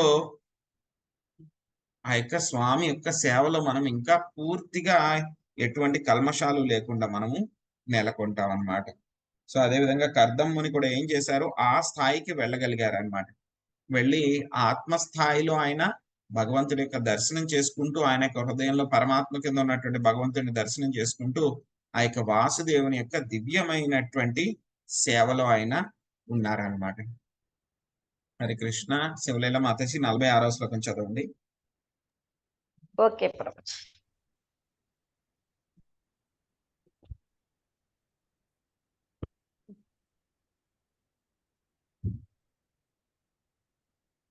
భగవానుడు ఎల్లరి హృదయమునందు విరాజమానుడై ఉండుటను మరియు ఎల్లరకు పరమాత్ముడైనందున ప్రతి ఒక్కరూ ఆయనందే నిలిచి ఉండుటను కర్దముడు గాంచనారంభించెను. హరే కృష్ణ ప్రభుజీ. హరే కృష్ణ మాతాజీ. సో ఇప్పుడు ఏం చేశారు? ఆయన ముందు ఆయనకి ఆత్మస్థాయికి వెళ్ళగలిగారు ఆయన. ఆ తర్వాత ఆత్మస్థాయిలో తన హృదయంలో ఉన్నటువంటి పరమాత్ముడిని చూడగలిగారు ఆయన. అదే విధంగా తన హృదయంలో ఉన్నటువంటి పరమాత్ముడిని చూడడమే కాదు, అందరి హృదయాల్లో ఉన్నటువంటి పరమాత్ముడిని కూడా చూడగలిగారు. ఆ పరమాత్ముడిని చూడడమే కాకుండా అందరి హృదయాల్లో ఉన్నటువంటి పరమాత్మ ఆయన ఒక్కడే సో అనేటువంటి స్థితికి ఆయన వెళ్ళగలిగారు. సో ఆ స్థాయికి ఆయన వెళ్ళగలిగారు అన్నమాట. భక్తుల్లో 3 రకాల మంది ఉంటారు: కనిష్టాధికారి, మధ్యమాధికారి, ఉత్తమాధికారి అనేటువంటి. కనిష్టాధికారి ఏమనుకుంటాడు? భగవంతుడు ఎవరైతే ఉన్నారో, విగ్రహం ఎవరైతే ఉన్నారో, అచ్చా విగ్రహం ఎవరైతే ఉందో వాళ్ళకి మాత్రమే సేవ చేయాలి, మిగతా వాళ్ళందరూ కూడా అంత ముఖ్యం కాదు అని అనుకుంటాడు. మధ్యమాధికారి ఏమనుకుంటాడు? సో భగవంతుడి గురించి తెలుస్తుంది, భక్తుల గురించి తెలుస్తుంది, భక్తుల్లో కూడా ఉన్నటువంటి స్థాయిల గురించి తెలుస్తుంది. సో భక్తులకి నేను ఎవరిని ఏ స్థాయి ప్రకారం ఎవరిని ఏ విధంగా గౌరవించాలి, అదే విధంగా ఎవరైతే గనక రాక్షస స్వభావం కలిగి ఉన్నారో అటువంటి వాళ్ళకి దూరంగా ఉండాలి, ఎవరైతే గనక అమాయక ప్రజలు ఎవరైతే ఉన్నారో, కష్టాలు పడి ఉన్నారో వాళ్ళందరికీ కూడా నేను భక్తి ఇవ్వాలి, వాళ్ళని ఉద్ధరించాలి, వాళ్ళని రక్షించాలి అనేటువంటి భావన. సో భగవంతుడు ఎవరు, ఆయన యొక్క స్థాయి ఏమిటి, భక్తుల స్థాయి ఏమిటి, భక్తులకు ఏ విధంగా సేవ చేయాలి, భగవంతుడికి ఏ విధంగా సేవ చేయాలి అనేటువంటి విషయాలన్నీ కూడా ఈ యొక్క మధ్యమాధికారికి తెలుస్తాయండి. ఇంకా ఉత్తమాధికారి, సో ఈ విధంగా తెలుసుకున్న తర్వాత ఎవరిని ఏ విధంగా ట్రీట్ చేయాలనేటువంటి విధంగా ఆయన మధ్యమాధికారి ఆయన ప్రవర్తిస్తాడు. ఇంకా ఉత్తమాధికారి అనేటువంటి వాడు ఏ స్థాయికి వెళ్తాడంటే కనుక ఈ యొక్క బ్రహ్మభూత స్థాయికి వెళ్తాడనమాట. బ్రహ్మభూత స్థాయి అంటే కనుక మొత్తం జీవులందరి హృదయాల్లో కూడా పరమాత్మ కింద ఆయనే ఉన్నారు. సో అందరితో పాటు ఆయన, జీవులతో పాటు ఆయన కూడా ఉన్నారు, విరాజమానుడై ఉన్నారు అందరి హృదయాల్లో. అందరి హృదయాల్లో ఉన్నా సరే ఆయన ఏమీ విభజించబడలేదు. ఆయన అందరి హృదయాల్లో కూడా ఉన్నా సరే ఆయన ఒక్కడే. అదే విధంగా ఆత్మలు ఎవరు, వాళ్ళ యొక్క స్థాయి ఏమిటి, ఆత్మ యొక్క స్థాయి ఏమిటి, జీవుని భగవంతుడి యొక్క నిత్య దాసులు అనేటువంటి విషయాన్ని ఎవరు కర్దముని తెలుసుకున్నారు. ఈ స్థాయి ఏమిటి, ఉత్తమాధికారి స్థాయి అన్నమాట, ఉత్తమ భక్తుడి యొక్క స్థాయి అన్నమాట. అటువంటి స్థాయికి కర్దముని వెళ్ళారు అని చెప్తున్నారు. లక్ష్మీదేవి మాతాజీ 47వ శ్లోకం చదవండి. హరే కృష్ణ ప్రభుజీ. విశుద్ధమగు భక్తియుత సేవనొచ్చిన కారణమున సర్వత్రా సమచిత్తుడైన కర్దముని ఇచ్చాద్వేష దూరుడై అంత్యమున భాగవత గతిని పొందెను. హరే కృష్ణ ప్రభుజీ, ధన్యవాదాలు. సో ఈ రకమైనటువంటి బ్రహ్మభూత స్థాయి, బ్రహ్మభూత ప్రసన్నాత్మ నశోచతి నకాంక్షతి సమసర్వేషు భూతేషు మద్భక్తిం లభతే పరం. భగవద్గీతలో మనకు చెప్పారు. ఎవరైతే యొక్క బ్రహ్మభూత స్థాయికి వెళ్ళిన తర్వాత ఏమవుతుందంట? ప్రసన్నాత్మ. మనం చూసాం, ఆయన మనస్సు ఏ విధంగా అయిపోయింది, ప్రశాంతంగా అయిపోయింది, అలలు లేని సముద్రం కింద అయిపోయింది అనేటువంటి చెప్పారు. ఆ తర్వాత ఏమైంది? ఆయన నశోచతి నకాంక్షతి. సో ఏది కావాలని కోరుకోవట్లేదు, ఏమీ ఆయనకి బాధ లేదు. తర్వాత ఇంకే స్థాయికి వెళ్ళారు? ఆయన అన్ని ఆత్మల్ని దర్శించగలిగారు, ఆత్మ అందరితో పాటు ఉన్నటువంటి పరమాత్మని చూడగలిగారు, వాళ్ళ మధ్య ఉన్నటువంటి సంబంధాన్ని కూడా చూడగలిగారు. సమ సర్వేషు భూతేషు, అందరినీ కూడా సమానమైనటువంటి స్థాయిలో ఆయన చూడగలిగారు. అటువంటి స్థాయిలో ఏం జరుగుతుంది? మద్భక్తిం లభతే పరం. అప్పుడు ఏం జరుగుతుందంట? వాళ్ళకి శుద్ధ భక్తి దొరుకుతుంది, విశుద్ధ భక్తి దొరుకుతుంది. సో కర్దమముని ఈ స్థాయికి వెళ్ళగలిగి ఆయన బ్రహ్మభూత స్థాయిని దాటుకుంటూ వెళ్ళి ఆయన ఇంకా విశుద్ధమైనటువంటి భక్తియుత స్థాయికి వెళ్ళారు. భక్తియుత సేవని చేయటం మూలంగా ఏమైంది? ఇచ్చా ద్వేషము ఏమీ కూడా లేకుండా చివరికి ఆయన ఏం పొందారు? ఆయన భాగవత గతిని పొందారు. కర్దముని భాగవత గతిని పొందడం జరిగిందనమాట. సో ఎవరైతే కనుక యొక్క భక్తియుత మార్గం ద్వారా శ్రీకృష్ణ భగవానుడి యొక్క దివ్య స్వభావాన్ని తెలుసుకుంటారో, సో వాళ్ళు ఏమవుతుందంట? చివరిగా వాళ్ళు భగవద్ రాజ్యానికి వాళ్ళని ప్రవేశం దొరుకుతుందంట. దీన్ని ఏమంటారు? త్రిపాద భూత గతి, త్రిపాద భూతి గతి. సో ఎందుకు త్రిపాద భూతి అన్నారంటే, మొత్తము సృష్టి అంతా కూడా 4 విభాగాల కింద చేస్తే గనక 3 విభాగాలు ఆధ్యాత్మిక ప్రపంచం ఉంటుంది, ఒక విభాగము ఏకపాద. ఏకపాద ఏంటి? భౌతిక ప్రపంచము. త్రిపాద అంటే గనక మనకి ఆధ్యాత్మిక ప్రపంచం. కాబట్టి ఇటువంటి శుద్ధ భక్తులకి ఏమవుతుంది? త్రిపాద గతి దొరుకుతుంది అన్నమాట. సో కర్దముని ఏంటంటే కనుక యొక్క సంపూర్ణమైనటువంటి భక్తిపరమైనటువంటి జ్ఞానము మరియు సేవ ద్వారా ఆయన భాగవత గతి అనేటువంటి యొక్క చరమ గమ్యాన్ని ఆయన పొందగలిగారు. చివరికి ఆయన యొక్క జన్మని ఆయన సార్థకం చేసుకోగలిగారు. సో ఇది మనం ఈ రోజు నేర్చుకున్నటువంటి యొక్క కర్దముని సన్యాసం అనేటువంటి 3వ స్కందంలోని 24వ అధ్యాయాన్ని మనము శ్రీల ప్రభుపాదుల వారి యొక్క కరుణ వల్ల మనము చర్చించుకోగలిగాము, తెలుసుకోగలిగాము. హరే కృష్ణ. సో ఎవరికైనా ఏమైనా ప్రశ్నలు ఉన్నాయండి? హరే కృష్ణ ప్రభుజీ. ప్రభుజీ, చాలా మంది ఆల్రెడీ మగపిల్లలు ఉన్నారు కదా ప్రభుజీ. కపిల దేవుణ్ణి ఎందుకు ప్రభుజీ ఆయన అక్కడ భార్యను వదిలిపెట్టుకోవాలనుకున్నారు? ఇంతకుముందు పిల్లలు ఉన్నారు కదా ప్రభుజీ, ఆయన వాళ్ళ దగ్గర వదిలిపెట్టుకోవచ్చు కదా? సో మిగతా వాళ్ళందరూ కూడా స్త్రీలు కదా మాతాజీ. ప్రభుజీ మిగతా వాళ్ళందరూ కూడా స్త్రీలు, ఆడపిల్లలు కదా ప్రభుజీ. ఆయనకున్న ఒకే ఒక కుమారుడు కపిల మహర్షి. అవును ప్రభుజీ. Thank you Prabhuji. హరే కృష్ణ. హరే కృష్ణ ప్రభుజీ. హరే కృష్ణ మాతాజీ. ప్రభుజీ ఈరోజు మా మ్యారేజ్ డే ప్రభుజీ, విష్ చేస్తారు, బ్లెస్ చేస్తారు. ఓకే మాతాజీ. శ్రీలత మాతాజీ. ఇంకొకరు కూడా ఉన్నారు, సౌమ్య మాతాజీ. సౌమ్య గురించి కూడా చెప్పండి, వాళ్ళ పుట్టినరోజు సౌమ్య మాత. ఓకే మాతాజీ, చివరిలో చెప్తాను క్వశ్చన్ అయిన తర్వాత. క్వశ్చన్ ఇంకెవరికైనా క్వశ్చన్స్ ఉన్నాయండి? సౌమ్య మా పాప పుట్టినరోజు. ఓకే మాతాజీ, ఎవరికైనా ప్రశ్నలు ఏమైనా ఉన్నాయండి? అవును. ఏమాట